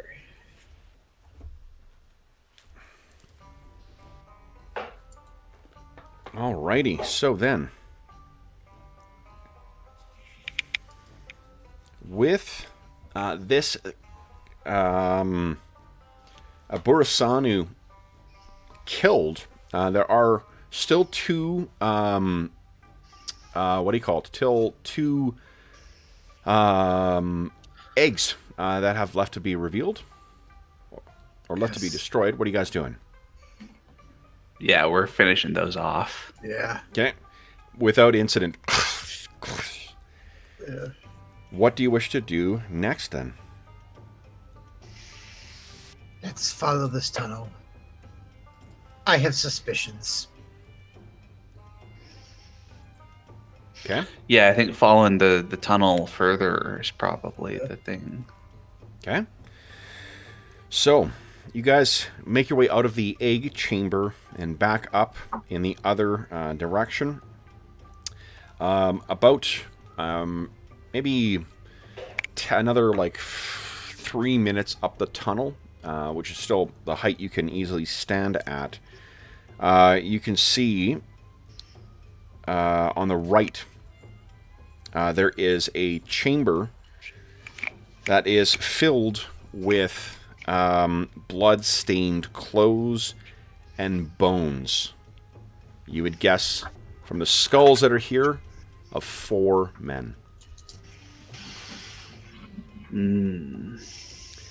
There is also a tunnel on the far side that seems to lead up. Same size as the initial tunnels. Okay. Gerard, have you changed your mind about the priest? Interrogation techniques? I'm not sure what you're implying by it, but Well, we'll find I'm out. happy to follow the tunnel further and see where it leads. All right. Same order? I think so, yeah. Okay. Yeah. So, Gerard, you start, perhaps you you easily jump forward to put more distance between yourself or the priest and Baya. So, you follow this tunnel for about maybe 10 minutes. And then you get to a point where it levels out. And it, you can see there is a bit of kind of like very heavily filtered light that is coming down, daylight. You can hear the sounds of wind, and you can hear the sound of the creaking of trees. Okay. So if you continue forward, you make a point where there is a fairly heavy reed mat that has been draped across the top of this with a little bit of dirt on top. If you push it aside, you can find yourself climbing out and onto the pinnacle right next to the temple, looking down on the village. That is what I was implying. What do you wish to do next? Let's go into the temple, I think. Okay. Right, guys? That sounds fair to me. So you walk into the tunnel, Gerard and Mink 2 side by side, Baya towering over the two of them at the back. And as you walk in, the temple itself is, let's see here, features a large courtyard enclosed by a series of narrow rooms. There are several rooms for ritual cleansing, along with a larger room that holds the altar. You can see, as you're making your way in, Gerard, all the holy markings of Alwain that you would recognize from any other temple to Alwain. As you walk in, you also see a large bronze bell that hangs in the front courtyard. And as you guys walk in, you can see a woman, middle-aged woman, dressed as a Kahar, a priestess of Alwain. She walks out and has a warm smile and kind eyes.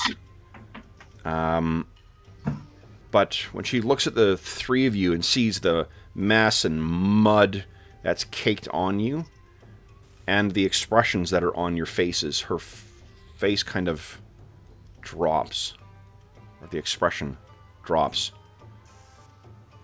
And you think that the kindly, welcoming look is replaced with one of fear.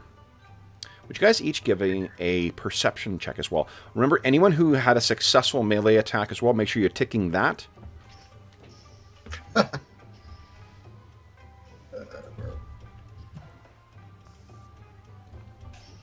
Where's perception? And I don't mean that you won the clash. I just mean a successful one. So, I know, Baya, your score is quite low, but if you rolled a success and I just happened to roll better, that still counts as a success for you. I think that one might have been my case with maybe. Well, you can scroll back up and just take a look. Oh, that's right. I don't know. Yeah, I'm just looking at them. I do think that's the case. I don't think it. Yeah, maybe not. Yeah. All right. Yeah. Okay. Then, guys, let's see here. 69 for Gerard. You got those quick eyes. So one of the things that this actually makes sense for you to be the one to pick it up.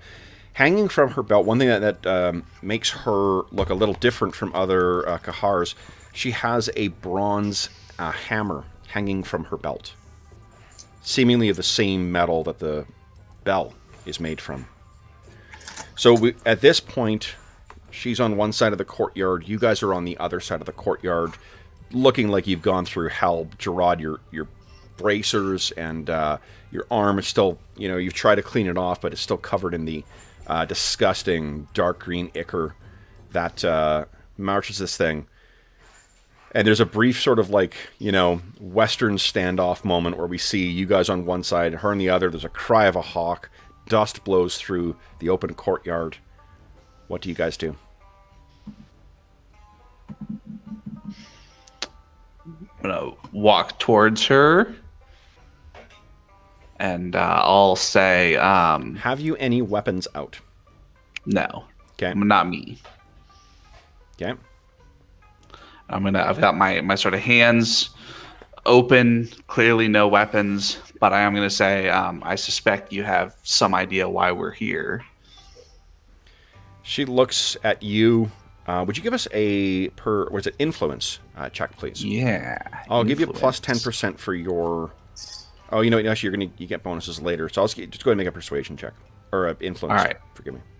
Oh. Now, you don't... Point. You don't have... You get fate point. You don't have any traits that would apply, do you?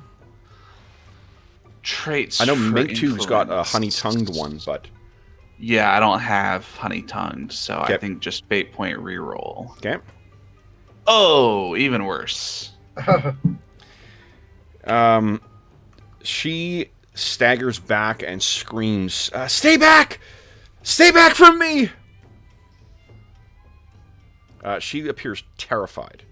Yep. So do you continue You're approaching her? muted.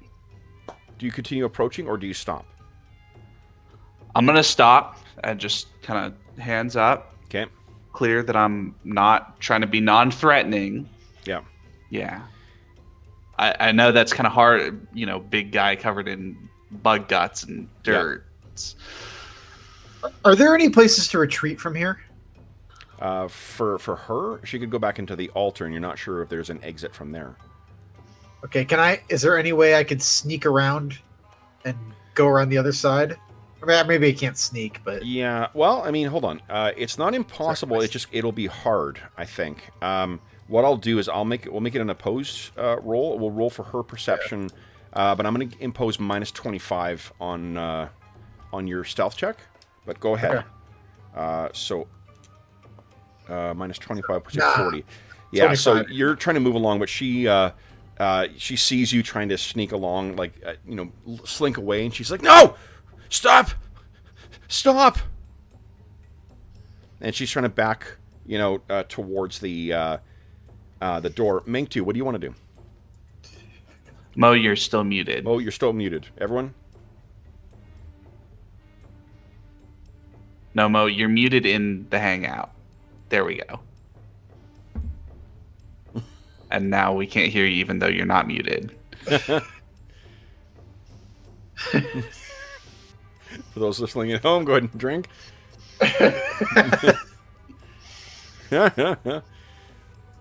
Still can't hear you, Mo. Not sure what... That's weird. I don't know. Maybe it's a... Switch the default mic or something?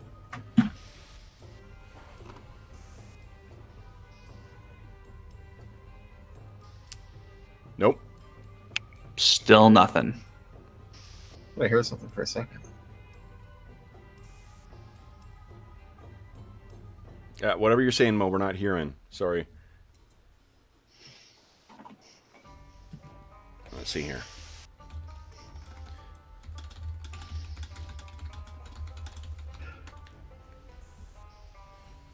All right. So, what are you guys doing? Mengtu seems to have been struck dumb by this encounter. Oh, I almost heard something. Okay, is that better? Yes, you're back. Yes. There we go. All right. So, what are you doing? All right. Mengtu's going to sort of hold out, like, stop everyone, and he's going to try and calm everyone down using his influence, and he's got honey tongue for this sort of Sure. Yeah. Go ahead and make a roll, and then we'll. He'll say, "Sister, we're not here to hurt you," and then. I mean, where he I don't. is, but. Go ahead.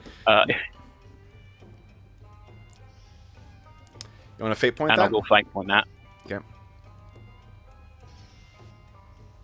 Nice success, and give us a D10 roll. If you get a 3, you get a crit. Come on. I don't know why it can't pass those.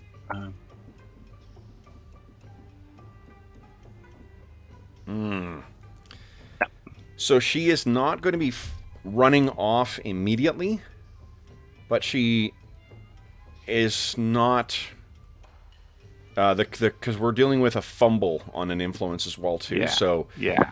she is looking wild-eyed and panicked. You're going to have to be very careful with your choice of words here for what you say next, Mengtu. What do you say?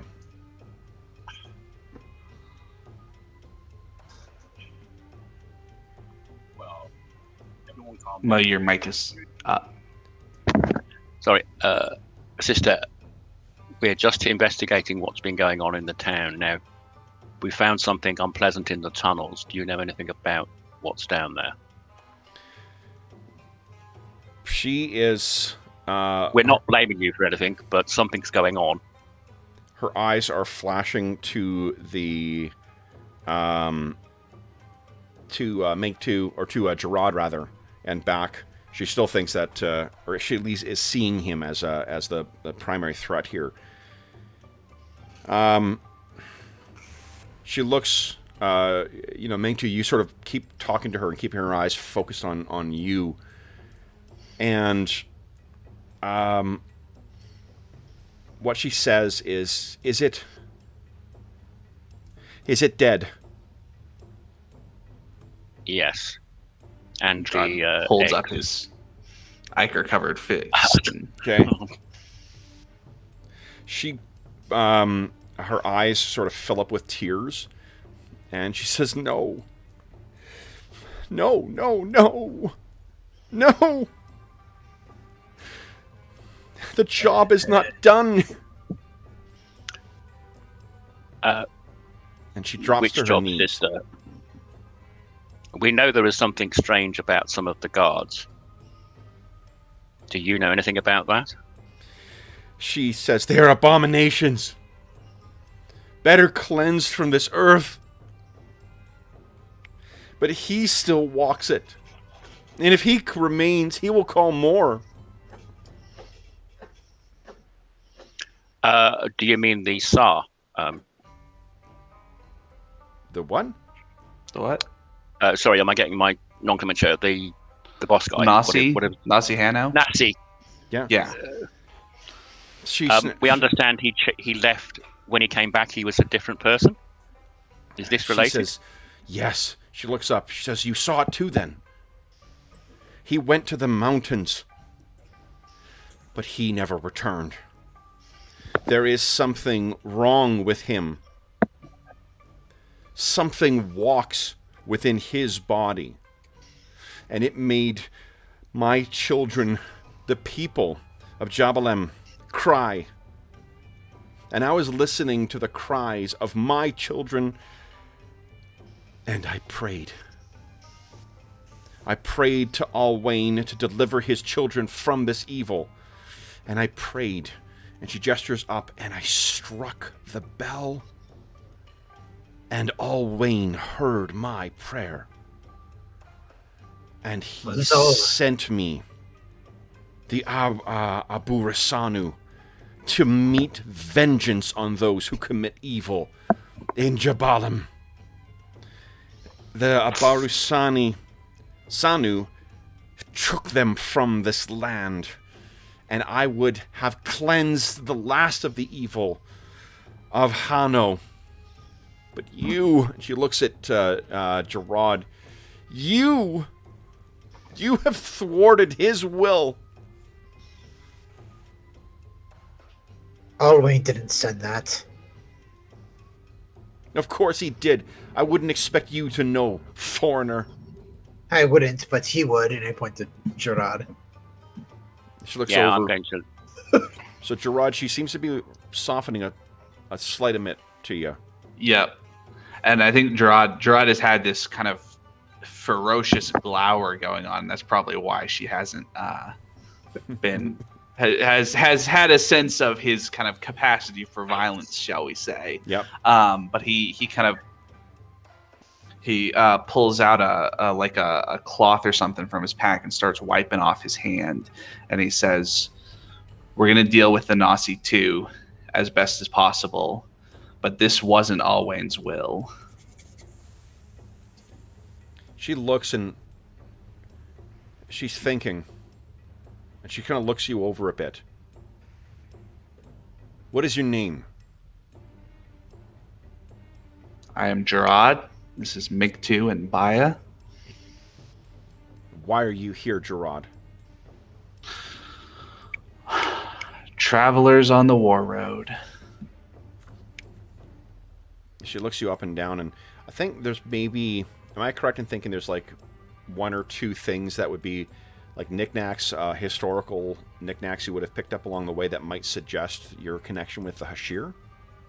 Yeah, he's probably got like I'm trying to imagine well, maybe even sort of like in a normal D&D game, like a scroll case type thing made out of leather with some stuff in it, and you can have that at his belt. Yeah, she kind of looks you. Are you Hashir? Not yet, and maybe not ever. But I'm doing my best. Your best at what? At doing right by my people and fighting back against chaos. And she stops and then you are Alwayn's will. I think that's a little grandiose. How did you come to see here? How did you find it? We investigated Gersha. I know the actual name. I wrote it down. Gashur's house near the north gate, and found a tunnel underneath that we took into. I calling upon my ancestral memories and long ago texts, had some sense of what sort of creature might have created this tunnel, and we went through and found its eggs and Then killed you it. see, it is Alwyn's will that you would be the one to find this. She sort of scrambles up to her feet. She staggers forward towards you. She doesn't seem completely insensate, but there is definitely a wild look in her eye. Yeah. And she staggers forward and grabs your ichor-filled hand and your other clean hand and says, "Then you must do this. Kill the thing that calls itself Hano. You must deliver us from evil."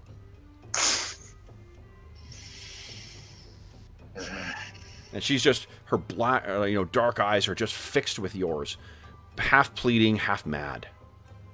Is there no way to rescue the man who was Hano from what ails him? He is dead. Dead in those mountains. A half year gone. What proof do you have? She looks at you, and she just points at Gerard. The will of Alwyn. Oh, right. I'm just gonna give looks back and forth, like, that's it. That's your proof. Anyone who has ancient lore, you can go ahead and make a roll. Mm-hmm.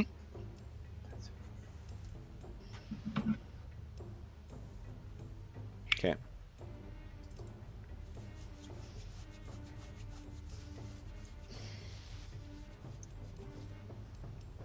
Fumble. Mengtu has a stroke. Okay, so then that's where we are right now, is with her demanding you kill Nasi Hano.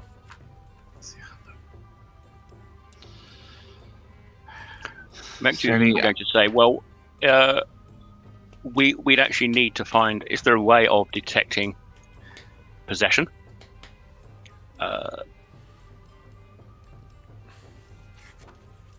I think Not really, no. you need to have a chosen Alwyn discussion here. like about getting him away. Like, Alwyn's chosen.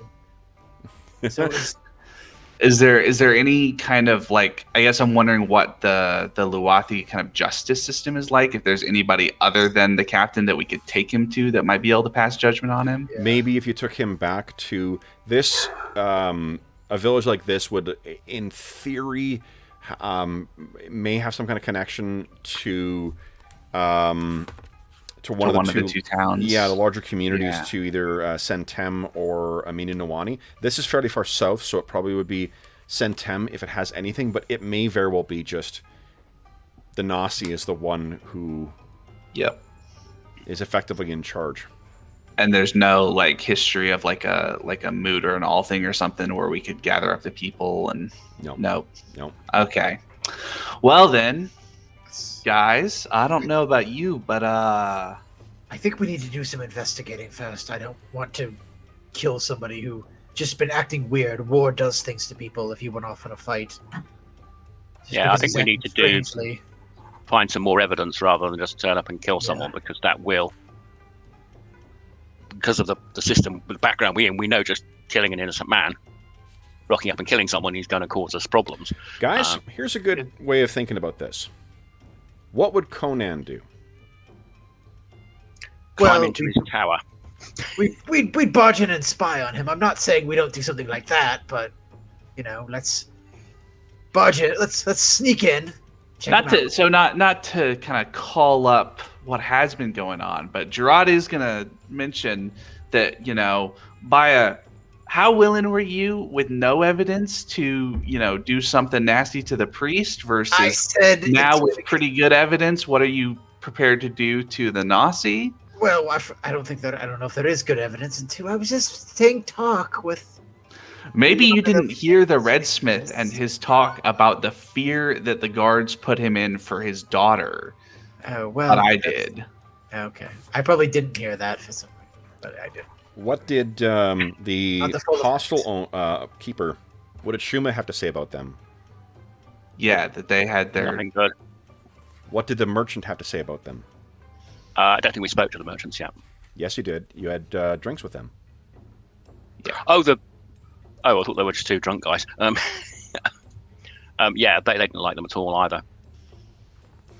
Yeah, everybody in this town is pretty much, and everybody, as soon as we mentioned the Nazi's name, has sort of said, "Oh, you're working for him. We don't want anything to do with you," or as best they can. Even the guards basically told us to get out of town, but when we asked them if they even liked the Nazi, they were totally unwilling to answer that. I think this is a pretty open and shut case that, and we're never going to come back to this little podunk town anyway, so... So it's okay to just matters. Powerful. Yeah, Gerard's cleaning off his himself, getting himself a little presentable. He sort of pulls out his sword blade and starts wiping it off. So puts it in and says, "Well, in that ahead. case, I'm going to say." The only thing I was going to say, guys, is that remember there's a middle ground between murdering the guy and lurking to see what goes on. The reason I bring up Conan strikes me as when a similar type of situation might occur, confronting might be an opportunity as well. Yep. The other thing to put into context, remember, you guys are jackals. You are those who are outside of the fire, and those outside the fire sometimes need to right the wrongs for what is afflicting those within. This is like... Remember with the source materials or the inspiration of this is the Odyssey, this is the Iliad, this is the saga of Gilgamesh. You guys can't expect to come in and upend civilized, societies and communities, and sometimes for the better, sometimes for the worse, sometimes a mix of the two. That is sort of what's expected of your heroes in Jackals. Oh, well, in that case, maybe we could just go to him and say, "Look, we found this," and put up the centipede and say, "No." Yeah, basically, so have you been or ever been possessed? Or alternatively, we could try and sneak into his living quarters and find something. So confrontation. Maybe confrontation. All right, Gerard is putting away his sword. He says, "I'm gonna go get my spear and I'm gonna go meet him at the dome. If you guys want to come along, you're welcome to." But wait, okay. Before we go, there's the matter of the bell that she said she rang. She says, wait. And she turns to you, Baya. She says something in a language you don't understand, but it's Lowathi. So, Gerard, you clearly understand this as a prayer to Alwayne. There is a flash of bluish light. And Baya, your wounds are mended. Yay. You're back at 15. My thanks for that. She is looking at Baya, and she says, "Do Alwayne's will, foreigner. Cleanse our town." Right. Again, half dedication, half madness. Yeah. All right. But there is the bell. She said she rang the bell when she prayed, and then we got this monster that's appeared. And you said magical artifacts make these things what they are. Yep. So maybe we should do something about that bell? I think we need to go and confront the Nazi. But before, I need to go and put that scale armor on. All right, well, please don't ring that bell before we get back. Okay. Yeah. That's what I told her. Do us a favor. We have suspicions. All right. So, there are, as I said, like the small chambers along the side are like ablution chambers, really. So you guys can wash yourself up so you don't look like you've, crawled through a tunnel. You can easily stop by that home on the way back and collect your spear. Mm-hmm. I think Mingtu wanted to stop by the one near the Redsmith and get the scale armor and put that on. Yep, absolutely. So the scale armor will give you what? 3 protection? 3, I think. Yeah. Well, let me just see what else it does as well, because it. Let me look that up. If it actually changes anything in terms of. Scale armor is 3 protection, but it's hard, so it has slightly different. Yeah, it's 2 encumbrance then. Encumbrance. Oh, well, I'm well under my encumbrance. So if I get the scale armor, and I'll get my bow as well. What's your the protection for your shield? 1. Okay, so you're 3. Yeah, okay. All right. So you, the scale armor, yeah, we'll give you a protection of 3. But as you're walking through, there's people now who are seeing Mate 2's dressed in the same scale armor that it seems as if the other members of Nasi Hano's retinue are traveling with. Now, we can picture you guys now walking up with that blood-spattered scale armor on, your spear retrieved. I'll try and wash the blood off, actually. Well, it'll take you time to clean it. Like, are you spending... Oh, right, no, okay, in that case, yeah, it'll just be as it is. Yeah, okay.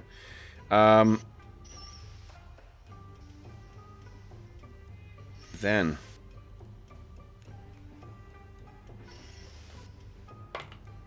what do we see as you guys walk up to Nasi Hano's, that green building with a scent of the sea to it? I think this is where they do a slow-mo and a rack zoom as we're walking up. Yeah. Okay. Yeah, I think we're just going to walk up, knock on the door, and say we need to speak to him about the investigation, and then we put him to, well, then we confront him with the... So you walk in, and once again, you can see that he is talking to 2 of his guards, and they are just members of the watch. He is dressed in leather armor, and he has a spear that he's leaning on as well, with a shield. Does he have a shield? Hold on. No shield, just his spear. He's talking, he looks up and sees you, and then sees you in that armor. Where did you find that armor? There's the question. I think we have found what's happened to your guard friends, but it has raised some questions which I think you need to answer. And I think, comrades, I think this is between us and the Nasi. The 2 guards kind of look at him, and he looks at them, and he says, "Who do you think you are, Jackal, to speak to me in such a way? And to wear a brave man's armor? I think perhaps I misjudged you, Garwan. You are no jackal. You are wolves. And we have a way of dealing with wolves in our town. Hooah!" And the 2 guards kind of hooah! Stamp their spears down. They seem to fall right in line with him. What do you guys wish to say? Well, first off, I'm going to say you are speaking to a leader of 50, little man. But you are not really Nasi, are you? His eyes you narrow, and he died says, in the hills 50. 6 months ago. Do we count your fleas amongst your allies? My chariots. Drop your weapons, drop your armor, and leave our town with your life. Funny you had nothing to say about his accusation of your demise. I'll, What gibberish do you speak? Drop them now, or we will drop you. I'm gonna look to the... Well, I'll say, 6 months ago you went away and no one came back. You're not even able to finish. In the town. You're not able to finish that sentence. They are jumping into attack. So, guys, everyone roll initiative. Right. They have a 15. Actually, 15. Both of them are acting on 15. All right, let me get a couple of tokens here. My metal is still down to 10, isn't it? It is, yeah. So it would be, 10 times you're at 30, or whatever. So do I reset it to 30 now? Yep. Yeah. Well, you're always at the start of each fight. We calculate what your valor is going into the fight. Okay. Alrighty. Let me find. So what's the valor equation again? I always forget this. Your wound levels. How many levels of wounds you have That's right. versus we go. We'll have these guys be... It's 3 times your metal if you're at full wounds. Yeah. So I would have 22 because I'm on the second. Yeah. Oh, okay. What? No, Weren't you healed up by... Oh, no, I was. Yeah, she held me up. I was still Yep. thinking that was... Yep. That's right. That's right. Okay.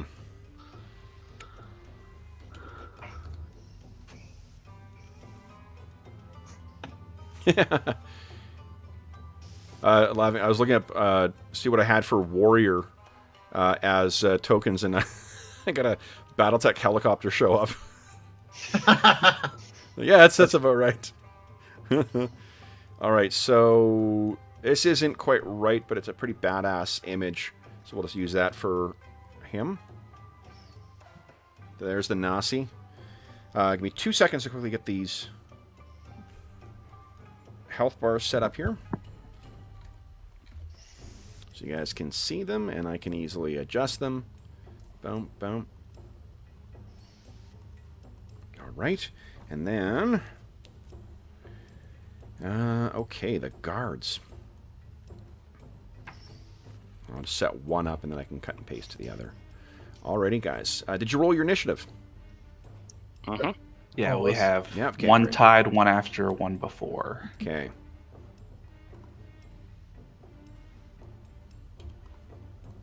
There we go. All right, guys. So, we have one of you acting beforehand. Who wants to act beforehand? Okay.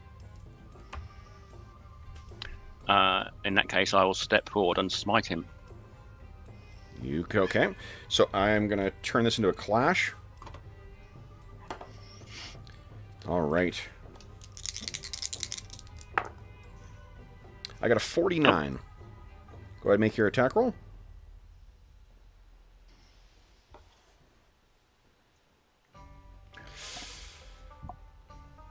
Now you have 1 fate point left, but your fate point is also what you need to not die.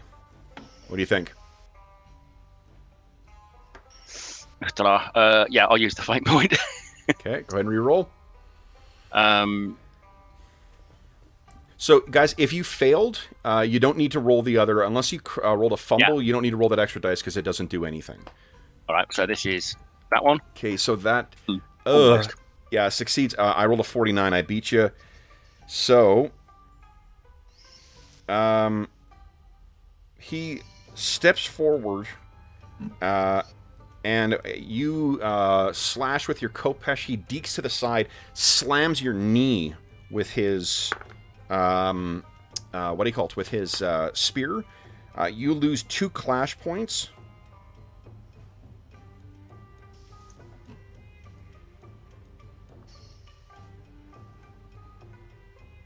Oof.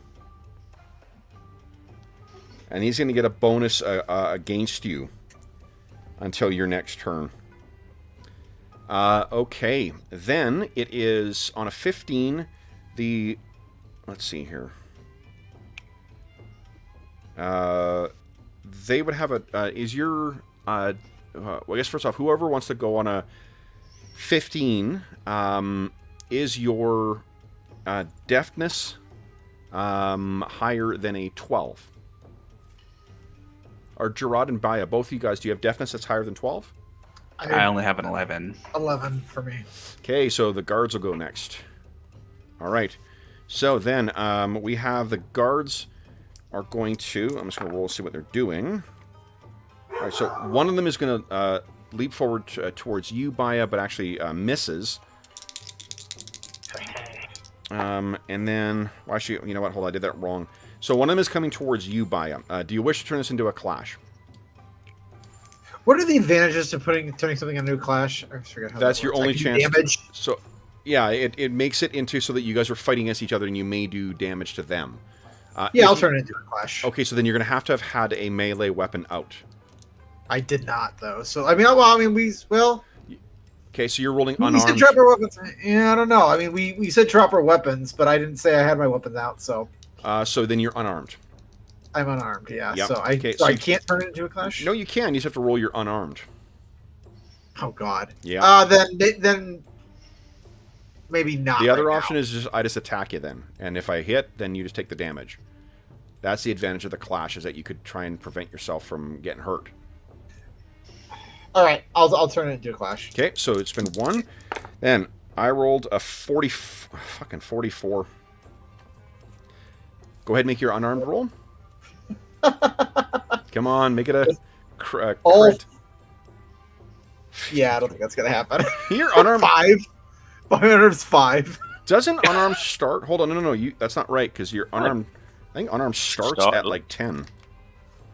I mean, it's not 53, but 5 is what you get from your cultural bonus. But it starts. Yeah, this is around low.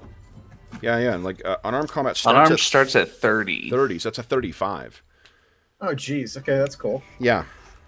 No, So- still doesn't do it. But Well, that's good. It still doesn't do it. So you are hit. Oh, fuck, what did I roll? 44, which means you take. You know, I almost feel like I need a second copy of this book. 44 means. Oof, stunning strike. So you take. Let's see here. Oh, that's just. Wrong thing here. 5 points of damage from the first strike. Your protection will protect you. And 7 from the second. Whack, whack.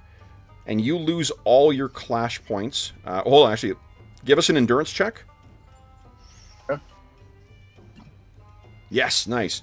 this. Okay, so then you lose all of your clash points for 1 round. So next round you're going to have no clash points. Basically what it does is these things get in, they try and stab you, you deke to the side, they then spin around and whack you right in the ribs, and all the wind is knocked out of you, so you're going to have to spend next round kind of trying to recover. Then, the next one, Gerard, I think it's going after you, or, yeah, Mengtu's going in on him, so I think it's going to go on you, Gerard. You want to turn this into a clash? I do. Yeah, I do. Alright, you're going to need to beat my 75. I got a 97, which is a fail. Ooh. Fortunately, mine is a fail as well. So we All both right. whiff next to each other. All right. Then it is... now, one of you guys gets to go on a 15. Which of you guys, Gerard or Baya, wants to go on a 15? Then it'll be a 14. Or whatever the last one is. Feel free, Gerard. All right, I will go. Sorry, I do have one more person to go. Nasi Hano. And he has a deafness of 12 as well, it looks like. So, sorry, I tantalizingly gave you the option to go. Mengtu, Nasi Hano is going to be attacking you. Do you want to turn this into a clash? Of course. Okay. Go ahead and make your melee combat. You need to beat my 11. So it should be pretty easy here. Unless you fail. Oh, shit. Okay, it's not a crit. All right. So then you take 16 points of damage as he comes in and, again, clarks you in the side of the head. And you lose 3 clash points. All right. Now, That takes me to -1, so I can only ever go to 0, presumably. yes, so you'll be at... well, I you'll be was at on 0. 2. Yeah, you'll be at 0 then. All right, and he calls out for help for other guards. Guards! Kill these wolves! And you think you can hear the sound of people running over. Gerard and Baya, now it's your turn. Forgive me. Which of you wants to go? Okay. Baya, I'm gonna. remember, you currently have 0 clash points. Oh, so I have 0 for this round, or for Yeah, I thought it was 0 for this round. Okay, that works. Then I guess I need to spend a clash point to draw my spear, right? You could spend your action drawing your spear and not take any attack or anything. That's what I'll do then. Okay, so you get your spear out. Gerard, what are you doing? Am I close enough to engage Nasihano? The other guy may get an attack against you if you move away from him. Okay. That's fine. I'm going to go up to him and I'm going to do a challenge on him. Okay, so then first, I'm spending a clash point from the guard. Because they have... Oh, no, I get to the total, right. Spending a clash point from the guard to make an attack on you. Do you wish to make this a... Hold on. I think you can make this a... Oh, I don't know if you can make this into a clash. Just give me a sec here. I can't remember if attacks are opportunity or... It's one of those things where you, like... Again, like, it's perpetual motion machine. Mm-hmm. Let's see here. Move. Oh, make a free attack. The moving character may not spend a clash point to defend against this attack. Okay. Okay. Does that change your action whatsoever?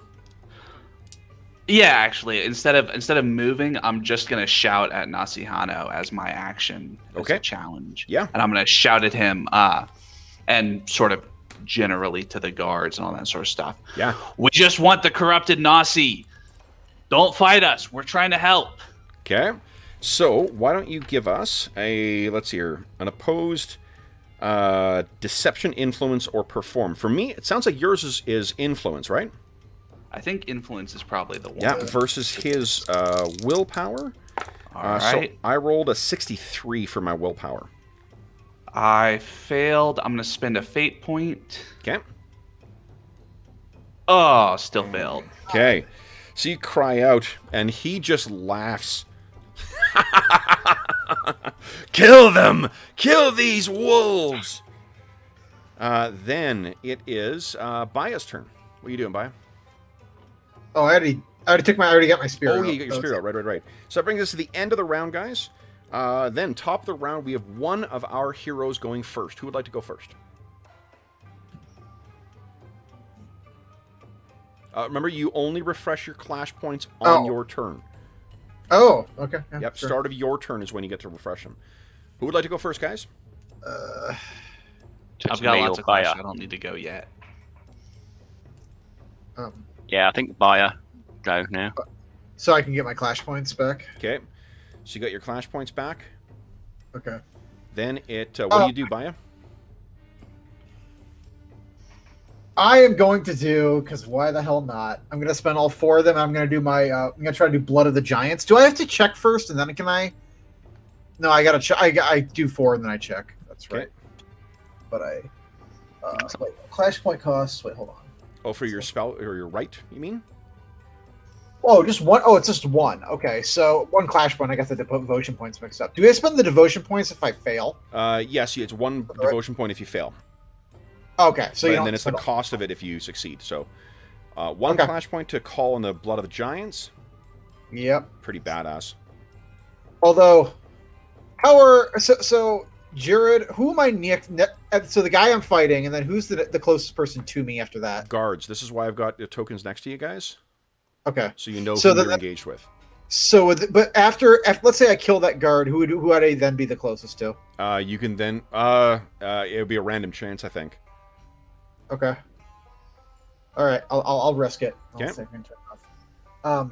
Because I will automatically attack the next person. So. Yep. So go ahead and make let's not put the cart before the horse here. Yeah, that's true. I might not win. Okay, anyway. so let's get 28 is the number. So I failed. No, you fumbled. Oh shit. Let's I'm gonna spend a fate point not to try again. Can't spend fate points on fumbles. Oh shit. Okay, Yeah. so I fumbled. So what happens? What happens here? I think it's in here. Let's see here. Isn't there a fumble cost? Critical. No, there's just a critical. There's no fumble. I wonder if there's anything. Okay, rights by traditions. Let's see here. For those listening at home, this is still our very new game to us, so we're still trying to figure out what some of the rules are. So forgive us for having to look up some of the stuff. How rights work. If they fumble the right check, not only do they lose the full amount of the clash points and devotion points, they also lose access to that right until they can make the appropriate sacrifices and prayers, usually for the rest of the day. Okay. Okay, so you just use the full clash points, full devotion points. That has not been your action, though. So you try and call on that, but for whatever reason, it just does not respond. What are you doing with your action? All right. Well, then for my action, what I'm going to do is... Let's take this off.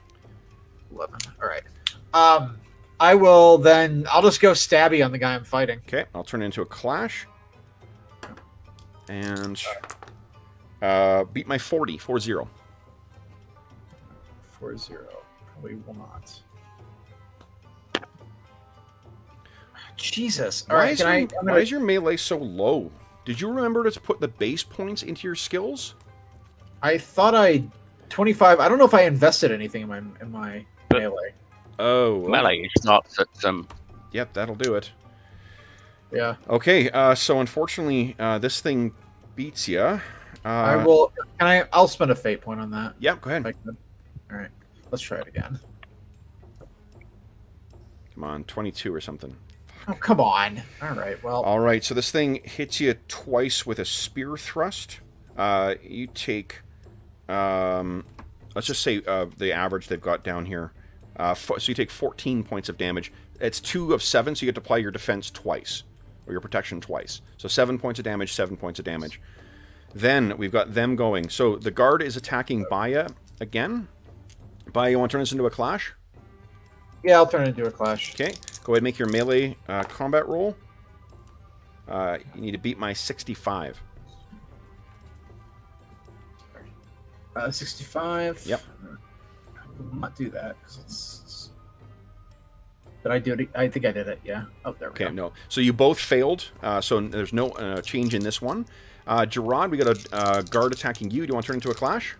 Yep, I'm clashing. Okay, go ahead and spend your thing. Oh, 22. Just beat my 22. All right. I got a success, but you got a crit. Yeah, so I think I just do damage to you then. I don't do max damage. Because you got a success? Yeah, I will check. Opponent got a crit. I got a success. No, you do max damage I still. do max damage, okay. Yep. So, and that was a 22. That's then 12 point of damage and 12 points of damage. Your protection will apply as it skewers you. You try and respond in kind. It dekes to the side and then catches you on the side as well. Or at least is wearing down your defenses. You're not actually taking injuries yet. Then it is Nasihano. Mangtu, are you defending? Are you Oh, you got no points. Never mind. So I'm just rolling. 37. You likewise take 6 points of damage. Your protection will apply. And then 7 points of damage. Protection will apply. So then it is our hero's turn. So everyone other than Gerard or Mengtu, which of you wants to go first? Can I go? Because I think I need to reset my clash. Sure. Okay. So my clash back at goes 5. back to 5. Okay, and what are you doing? I am going to attack the Nasi. Okay, I'll make it a clash. And, okay, beat my 26. Nice. Go ahead and roll damage. And I will make that a power attack. Okay, go ahead. Oh, hang on. No, let me just check the other ones. It's in a handout, Mo. Mo, it's in a handout. Yeah. No, don't say yeah. Look at the handout. Look. It's right there. You don't need to look it up in the book. Oh, right. Sweeping arc, then. Okay. Assuming the guards are adjacent to him in that sense. They're not. You guys have... That's why you guys weren't able to attack them individually. Right, in that case, just power attack them. Okay, go ahead. Okay, so that. Okay. Is that including your power attack? No, there you go. Okay, 13. Nice. All right, so here's the thing. You get through to him, but it scrapes across his hide, his like spare skin, where you would have hit him, and it seems unnaturally tough. Uh-oh. He kind of grins and laughs at you as you hit. Then, sorry, right. He cries out, "Fall on me, guards!" And then, Gerard, what are you doing? I am going... Refresh your clash points? Yeah, refresh my clash points. I think we need to focus on Nasihano, so I'm just going to take the opportunity attack and then attack Nasihano. Okay. So let's see here. I actually missed. All right. They try and get at you. You deke out, and so you can move your token and engage with Nasihano. Yep. And then I'm making an attack. Please do. I assume he's clashing. Oh, he is clashing. Yes, forgive me. Yep. Okay, beat my 13. I got a 27. Nice. So that is Success. Yep. He doesn't see you coming. And Go I'm ahead. power attacking, so 17 points of damage. Jeez. All right. Right in the back. So you hit him. Here's what happens. You hit him. He staggers forward. He coughs, but what comes out is this black, disgusting ichor. He looks up at you, and his eyes flare with purple flame, as if his eyeballs themselves were consumed by it, scorching the outside of his face with their fury. And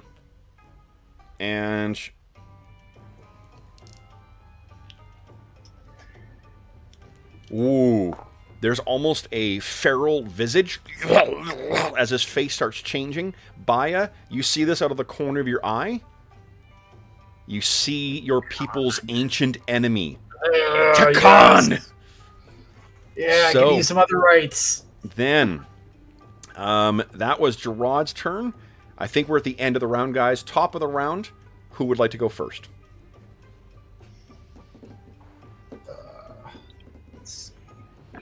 Oh, remember, Baya, if you're- guys, remember you do not refresh your clash points until Until my turn. That's right. your turn. Sorry. Right. Oh, God. Okay. Who would like to go first, though? And guys, if you want to go first, go ahead and speak up, guys. So, Okay, I'm going to go Yeah, and I'm going to just try to stab him again. okay, And so I get my back to full clash points. Yep. he's Try going to to turn into smack a him. clash. 52. Beat my 52. 63. Yes.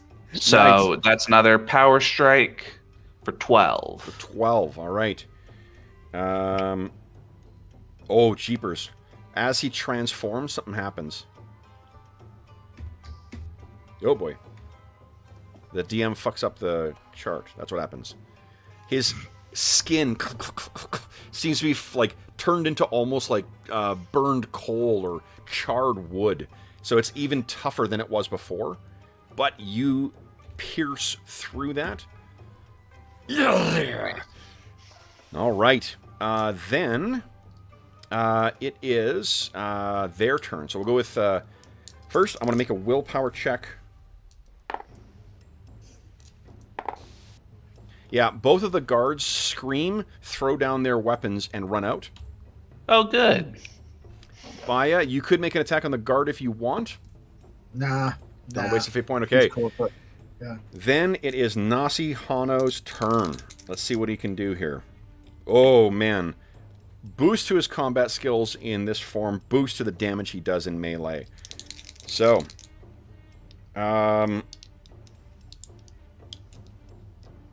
He is going to go into an inhuman flurry and try and hit Minktu twice and Gerard twice. Do you wish to turn each of those into clashes, guys? Yep. Yep. I'll do one at a time, back and forth. So first, Minktu, beat my 79.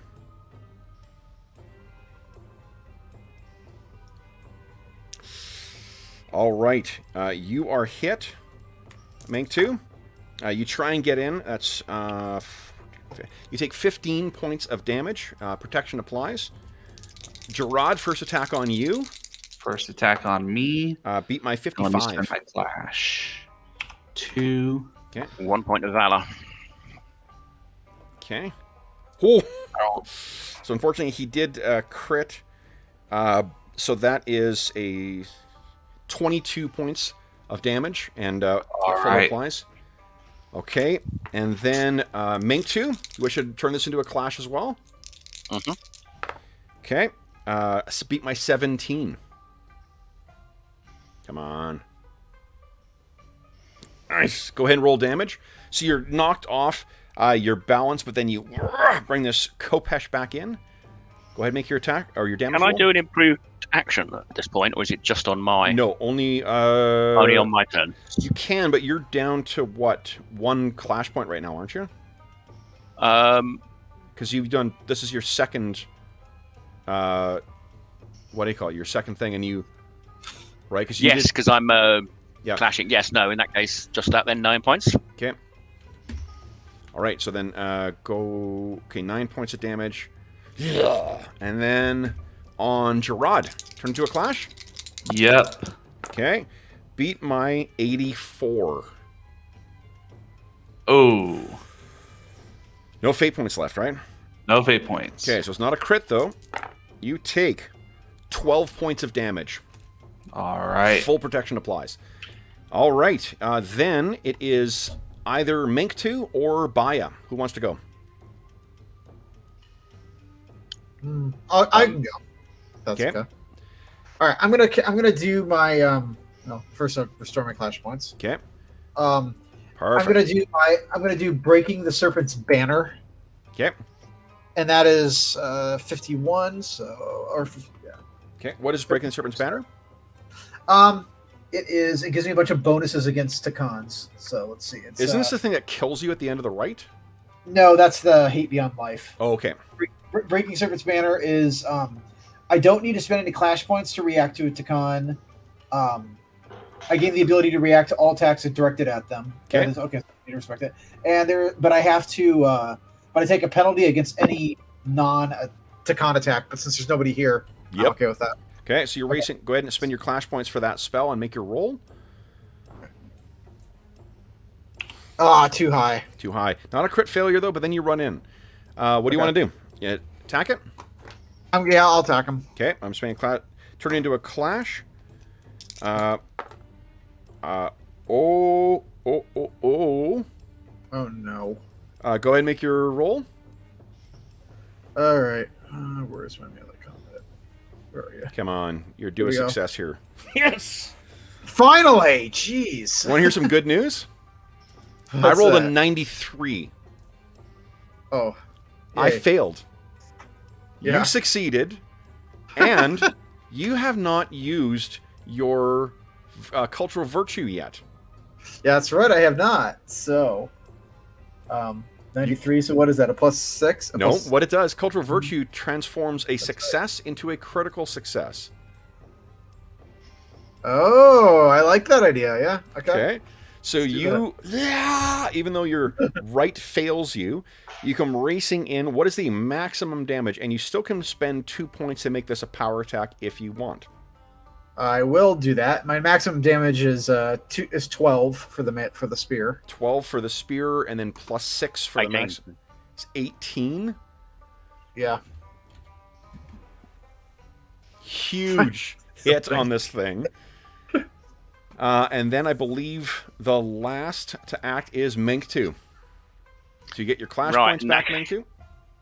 Yep. And then what do you do?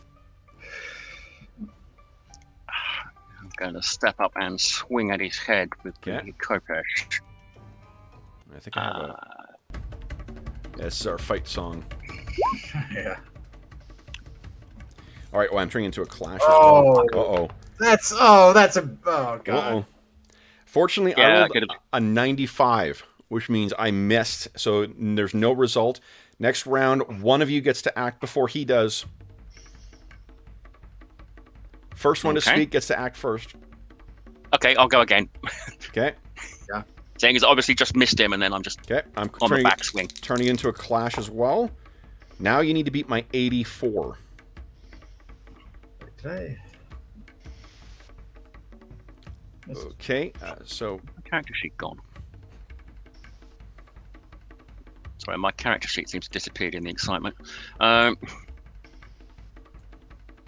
Right, so this is... So he succeeds. You get in, you try and press the attack. You take 8 points of damage. Full protection will apply. Right.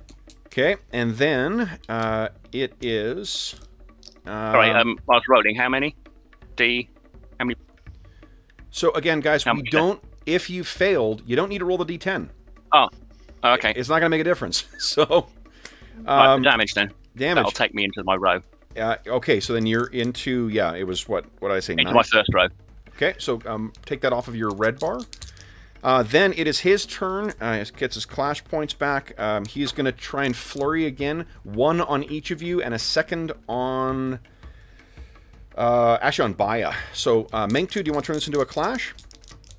Yes, I will. Ooh, Okay. no, not minus 44. So, beat my 47.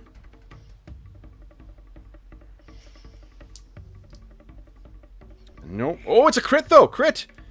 So, this thing tries to take you down. You're able to batter it to the side. What's maximum damage from your Kopesh? It would be 10, 14. 14 is 14, enough. assuming I can't Mo, please. improve. When I start talking, please stop talking. He is dead. So he tries to get a last attack on you, and you fell him. And with his shattered husk, what falls to the ground appears to be something that would have been consumed in a conflagration. And with that, guys, we are bringing our session to a close. I know Arlen needs to get out of here early. So guys, Actually, don't. Our Zoom meeting got moved to 4 instead of 3 terrific. while we were playing. Excellent, But I excellent. do need a roll for scars, so I'm going to do that real quick. Oh, yes. Oh, Oh. again. Oh, no. Oh. Is it metal again? It's metal again. Oh, shit. I'm down to 11. Okay. Now, hold on. I think it's only when you get to the second level of scars is when you need to make that roll. Yeah, I'm down to 9 out of 18 wounds, so I'm on my second row. All right. Yeah. Yep. Yeah, when you suffer 1 or more wounds, if their entire first row of wounds is filled, they must roll for scarring, and then there's bonuses if you got more than that. I say bonuses. It gets worse if you got more than that. So then I think, actually, Mo, you suffered wounds as well. Would you give us a percentile roll? I don't think I used up the first row. It doesn't matter. It says when you suffered 1 or more wounds, or if the first row. It doesn't say or in there, but the thing is, there's a modifier from when you fill 1 or more wounds in the second row are filled in, which suggests that you would make rolls when you don't add that plus 10%. 65. Only minor scarring for you, so you can have something to remember the battle by. Gerard, it's something a little more Yeah, permanent. you got me good. Yeah. All right, guys. So then, first things first. This is the end of an adventure, so now you will also get your advancements. I think everyone got one advancement from last session as well, right? Yeah. Yeah. Mm-hmm. Okay. So then, first thing, let's do this. Everyone has got, I'm assuming, a bunch of ticks next to a bunch of their abilities. Anything you successfully buy, you used your melee successfully at least once, so you can make sure you have a tick next to that as well. Yeah, I do. Then, guys, let's go one at a time, and we'll go through, make our rolls for passive advancement first. Does my attempt to challenge him count as a significant use of influence? Yep. Awesome. I mean, I think you've used influence a bunch of other times, haven't you? Last session, I don't think I... Oh, and I failed critically when I tried to talk to the priest, right. so that's probably significant too. Yeah. What about me being trying to be stealthy? Is that significant? Hold on. You Around a- trying to be... No, you failed, unfortunately.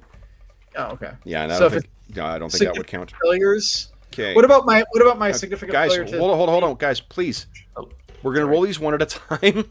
sorry. Okay. What was your question, Brandon? Sorry.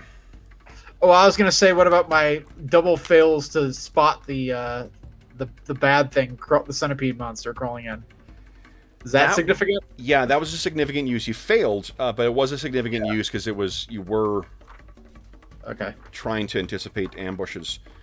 Okay, so hold on. Let's see here. We've got Baya's melee is going up, as is... There we go. Okay, so Baya, your melee is going to go up by 5%. You got a 30% in that now. Influence isn't going up. Perception's not going up. Menktu, do you want to roll for your first ticked? Okay, so this should be for my melee combat. Okay. Nope. Then Baya, do you have another thing ticked? Yeah. There's perception. Yep. That goes up. 5. Oh yes, it goes up. Goes up by 5. That's right. Gerard, anything else you got to go up? Yep. Survival. Nope. Okay. Mengtu, what's your next one? Influence at 45. Okay. Yes, nice. 45 goes up by 5%. Baya, do you have another one? Yeah, one more. Endurance. Okay. Endurance isn't going up. Gerard? Yeah. Melee combat. Nope. That's pretty high already. Holy smokes. Yeah. And then Mengtu. I've got perception.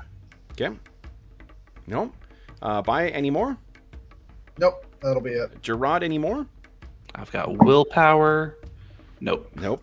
Mengtu, what's your next one? I succeeded on my influence on the priest, didn't I? You did. Yeah, in that case. So looking for that. Oh, yes. Yes. Okay. So another 5 on. No. Yes. Another 5% on that. 55. And anything else? No, I think that's it. That's all of them. All right, guys. So then, what you guys also get, in addition to the advancements you got before, is. Let's see here. One advancement for participating. 1 advancement for surviving. 1 for slaying Hano. 1 for discovering the Kahar's involvement. And 1 for discovering the truth of the bell. So you guys get 5 advancements. In addition to what you had before. I can read about how advancements work. Yeah, advancements are on page... and it's... Active advancements are on page 106 of the core rulebook. Not sure what the PDF is, but yeah. And that is that, guys. So that is our first. That adventure is right out of the. I made a couple modifications, but not many, and nothing really substantial to the adventure. So I mentioned that I renamed the adventure to be Wolves in the Walls. The adventure is called The Bronze Bell. Oh, come on. So there's a reason I didn't want to use proper name. Oh, man. So that brings us to the end of our first proper adventure of Jackals. You guys can assume that you will be healed up to full in the interim between this and when we play Jackals next. And you guys have a substantial amount of changes you can make now. Tier 2. Advancements can be reused to raise some of your skills to... Arlen, yours potentially could... that melee combat skill of yours could be over 100. Yep, I could. I'm trying to decide what I want to put my advancements in, because I've got a number of things that I want to go up. Mm-hmm. In classic, skill-based RPG fashion. Yep. You never get enough points for all the skills. Absolutely. All right, so here, let me turn off this, our fighting music here. All right, guys, so then, for those listening at home, thank you so much for joining us for this 2-part Jackals adventure. A little bit of Bronze Age heroism from our heroes. Guys, congratulations on surviving. Any comments on the encounters, the combat, the outcome? I ran everything basically right out of the book this time, so I didn't tweak anything, didn't... minimize. It felt like both of those fights were tough, but not like, not either pushovers, not challenging. At least from my side of the screen. What did you guys think? Certainly very heroic, and it was definitely pushing us, because we were unlucky with a lot of rolls, but I certainly think it gave bright sort of heroic, as you say, Conan-esque style, heroic feel. So yeah, I think it did work quite well. Mm-hmm. I think the book says that you really are. It's designed to sort of almost overwhelm with. You've got the clash points to try and be the hero. Yep. And I think that really gave that feel. Reading what they say there about how they were thinking in designing it. So I think that works well. The first fight lasted about 8 minutes of game time, which was pretty cool, and the second fight lasted about 15. Yeah, compare that to, say, Pathfinder or D&D. Yeah. Almost any other game, yeah. Arlen, it would be like an hour. Or Brandon, what do you guys think? Any thoughts about having played through a full adventure? I hope the next if we do it again, I hope I can get a ranged attack in. Because And get a right off. kind of useless with my instructor. Oh, well, that's What you serves me are? right. I thought it was great fun. Yeah, Jackals. It's been really good. Every time I've played it, it was a good adventure. I'm glad that Bias said something about the bell because I sort of thought about that and then thought, nope, we need to deal with this thing. And then Bias saying something about that was like, well, maybe we should deal with that. Was a good addition. Mm-hmm. And yeah, the combat, it feels good. The fight in the flurry of blows, I think, felt like the sort of most interesting combat moment that we've had so far in playing Jackals, because it's 4 attacks that you can respond to all of them. So it's a big kind of, actually, it feels like that kind of super chaotic clash. Yeah. As opposed to the sort of more normal, like, I stab them and they try to block versus they stab me and I try to block and parry and stab them. That was cool. Because you've only got the 5, it makes the clash points more useful, right? Like, because against those bigger enemies, it's really like scrambling for extra points. Yep. Mm. Agreed. Yeah. Any closing thoughts on Jackals before we wrap up this session? Yeah, it's fun. I'd like to try I'd love to sort of take the characters further. Does my metal recover? Your metal will recover, yes. Yeah. You're in a bastion of law, so your metal will have. The way I'm picturing it is more like the way again, like the Conan stories are where we'll pick up with these characters at some other point. Who knows what's happened in between? What's only important is what you're throwing yourself into now, and that restores you. They did a good job of setting up, like, if you wanted to play a long campaign of this and start with this adventure, the obvious thing is, well, we have to find the place that corrupted Nasihano, right? It actually that would make it interesting. Because I was listening to Rosh, because I thought we had to be done by quarter 2.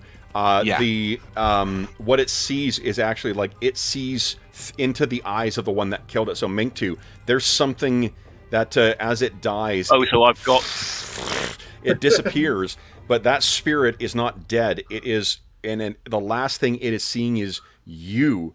So you may have engendered an enemy somewhere out in those hills. Does our Kleos go up then? I suppose, we'll test that if the characters come back. Yeah, it's and even like with it sucks the losing the medal for Gerard yet again. That's unfortunate. I think that but I mean, it is just sort of part of that's the risk of the combat. What a difference a little bit of healing makes too, right? Yeah. That's true. Cool. It was good. Yeah, enormously fun to run as well. Good with Shekels to spend. I do love that what do you call it? That the monsters. You can decide to go with the random thing too, but also it felt like I just decided at a certain point, I'm like, I'm not going to use the random chart. This feels like what it would be doing, and I like that. Like, it doesn't prescribe you using one or the other. It says you can, if this makes sense for this thing, do this attack, or it makes sense for otherwise for another attack. And some of the guards' abilities were, one of their attacks was to basically take away, it doesn't do damage to you, it takes away your clash points, and once you're down to 0 clash points, you're effectively incapacitated. And I kind of dig that. Like, that's for the way that clash points function in this, it gives you that harried kind of like backed into a corner kind of feel. I would. Well, and that makes a great feeling of like you overextended yourself, and then they're able to take advantage of that if you spend all your clash points on doing other stuff, right? Yeah. Well, I think Baya suffered that too, right? When she had the wind knocked out of her and wasn't able to respond to one of them. Yeah. Yeah, it's a great game, and I mean, I'm glad. Like, I didn't pull any punches with anything that was being done against you guys, and I like how tough you guys are. It means I can really beat the hell out of you without worrying about like, oh fuck, I killed the character. Now we got to go through character generation again. Which is still fun. It's a fun character generation system, but yeah. And I do like how the adventure, like setting aside the other, it's a really interesting way of structuring what you would expect from a Bronze Age fantasy. Like, instead of just being like, you fight this and then you learn something, you fight this and you learn something, you fight this and you learn something, like, it starts off as an investigation, which is, I don't think the first thing you'd think of when you think of, like a Bronze Age adventure. You would more think of, like, a journey or fighting some kind of crazy monster. And in the story that they have, it does there's a lot of great opportunities to draw on some of the, like, the Luwathi with the involvement of the Temple of Alwain, and it being a Takan at the end. So you got a chance to involve the, you know, the Traj cultural virtue and the other one. So great game. Cool. Well, for those listening at home, thank you so much for joining us for this second part of, or part 2 of 2 of our Jackals Adventure Wolves in the Walls. As is always the case, if you have any comments, questions, or concerns regarding this game, this adventure, or the session, please don't hesitate to leave a comment in the comment section of the video, and I will endeavor to reply in a timely fashion. In addition, you can find a link in the description of the video to the Dungeon Musings Discord server, and we have a channel dedicated to this game now, as well as channels dedicated to every other game we run on the channel, and a bunch of other great channels like finding a group to play with, like setting up your virtual tabletops, and like the charity initiatives that we have. And speaking of the charity initiatives, in the description of this video, you also can find a link to the Heroes Save Villages campaign, and we have still about a week and change until April 1st for every $25 that is donated through the Heroes Save Villages campaign, which benefits the SOS Children's Villages International charity. You get one chance to win the grand prize or one of the other prizes in our first charity raffle of the year. The prizes for the charity raffle include the grand prize of a Platinum Edition Icewind Dale Rime of the Frostmaiden, very generously donated by Beetle and Grimm. And the second prize is a copy of Beetle and Grimm's Silver Edition Icewind Dale Rime of the Frostmaiden. They both were donated by our good friends at the Pandemonium Warehouse. At retail, the Icewind Dale Rime of the Frostmaiden Platinum Edition would have been $500 US, and again, they very generously donated it. You may win it with only a $25 donation to the SOS Children's Villages International charity. If you don't win those prizes, though, you also have a bunch of other great prizes, including a starter set for Son of Oak Studios' City of Mist game. There is a chainmail dice bag made by our very own armor smith here, Dave. There's a beautiful dice tray made by one of our other players, Andrew. There are a bunch of prizes from the Dungeon Musings Red Bubble Shop, including some t-shirts and posters, and some other great prizes. There's, mugs and whatnot. In addition, there is, if you donate to the charity between now and April 1st, you get to vote to see what our next charity game is going to be. There's 4 different dark fantasy games that you can vote for. If you have donated so far but you haven't voted, be sure to head over to the Dungeon Musings YouTube or Discord server and go to the Charity Initiatives tab or channel and cast your vote for which of those 4 games you want us to play. Last thing is you also get a chance to spend the money that you donate to help equip our heroes with gear. So you'll get a chance to put your donated money where your mouth is, I guess, and tell our players what extra cool stuff they can start with. So the best thing of all of that, though, I must say, is that for every dollar that you donate, every dollar goes to SOS Children's Villages International and benefits the over 80,000 orphaned and abandoned children that rely on their services. So great chance to win some cool gaming stuff, involve yourself in some of the games we run on the channel, and most importantly, to help some kids who could really use some help. Last thing I'll say is a huge thank you to Mo, Arlen, and Brandon for joining me again on this Sunday morning to dive back into the Bronze Age adventures in the Land of Risings. Yeah, this is a terrific game. I expect that this is not the last time you will see these stalwart heroes gracing the Dungeon Musings channel. So, thanks, guys. Then, with that, I hope that everyone listening, I hope that if you are joining us during the current crisis, that this finds you healthy, safe, and weathering the current crisis as well as can be expected. Hope that we've given you a few hours to take your mind off of the troubles of our world and think about the troubles that our heroes get up to in the Land of Risings. And until we see you again, stay safe, stay healthy, and happy gaming. Bye.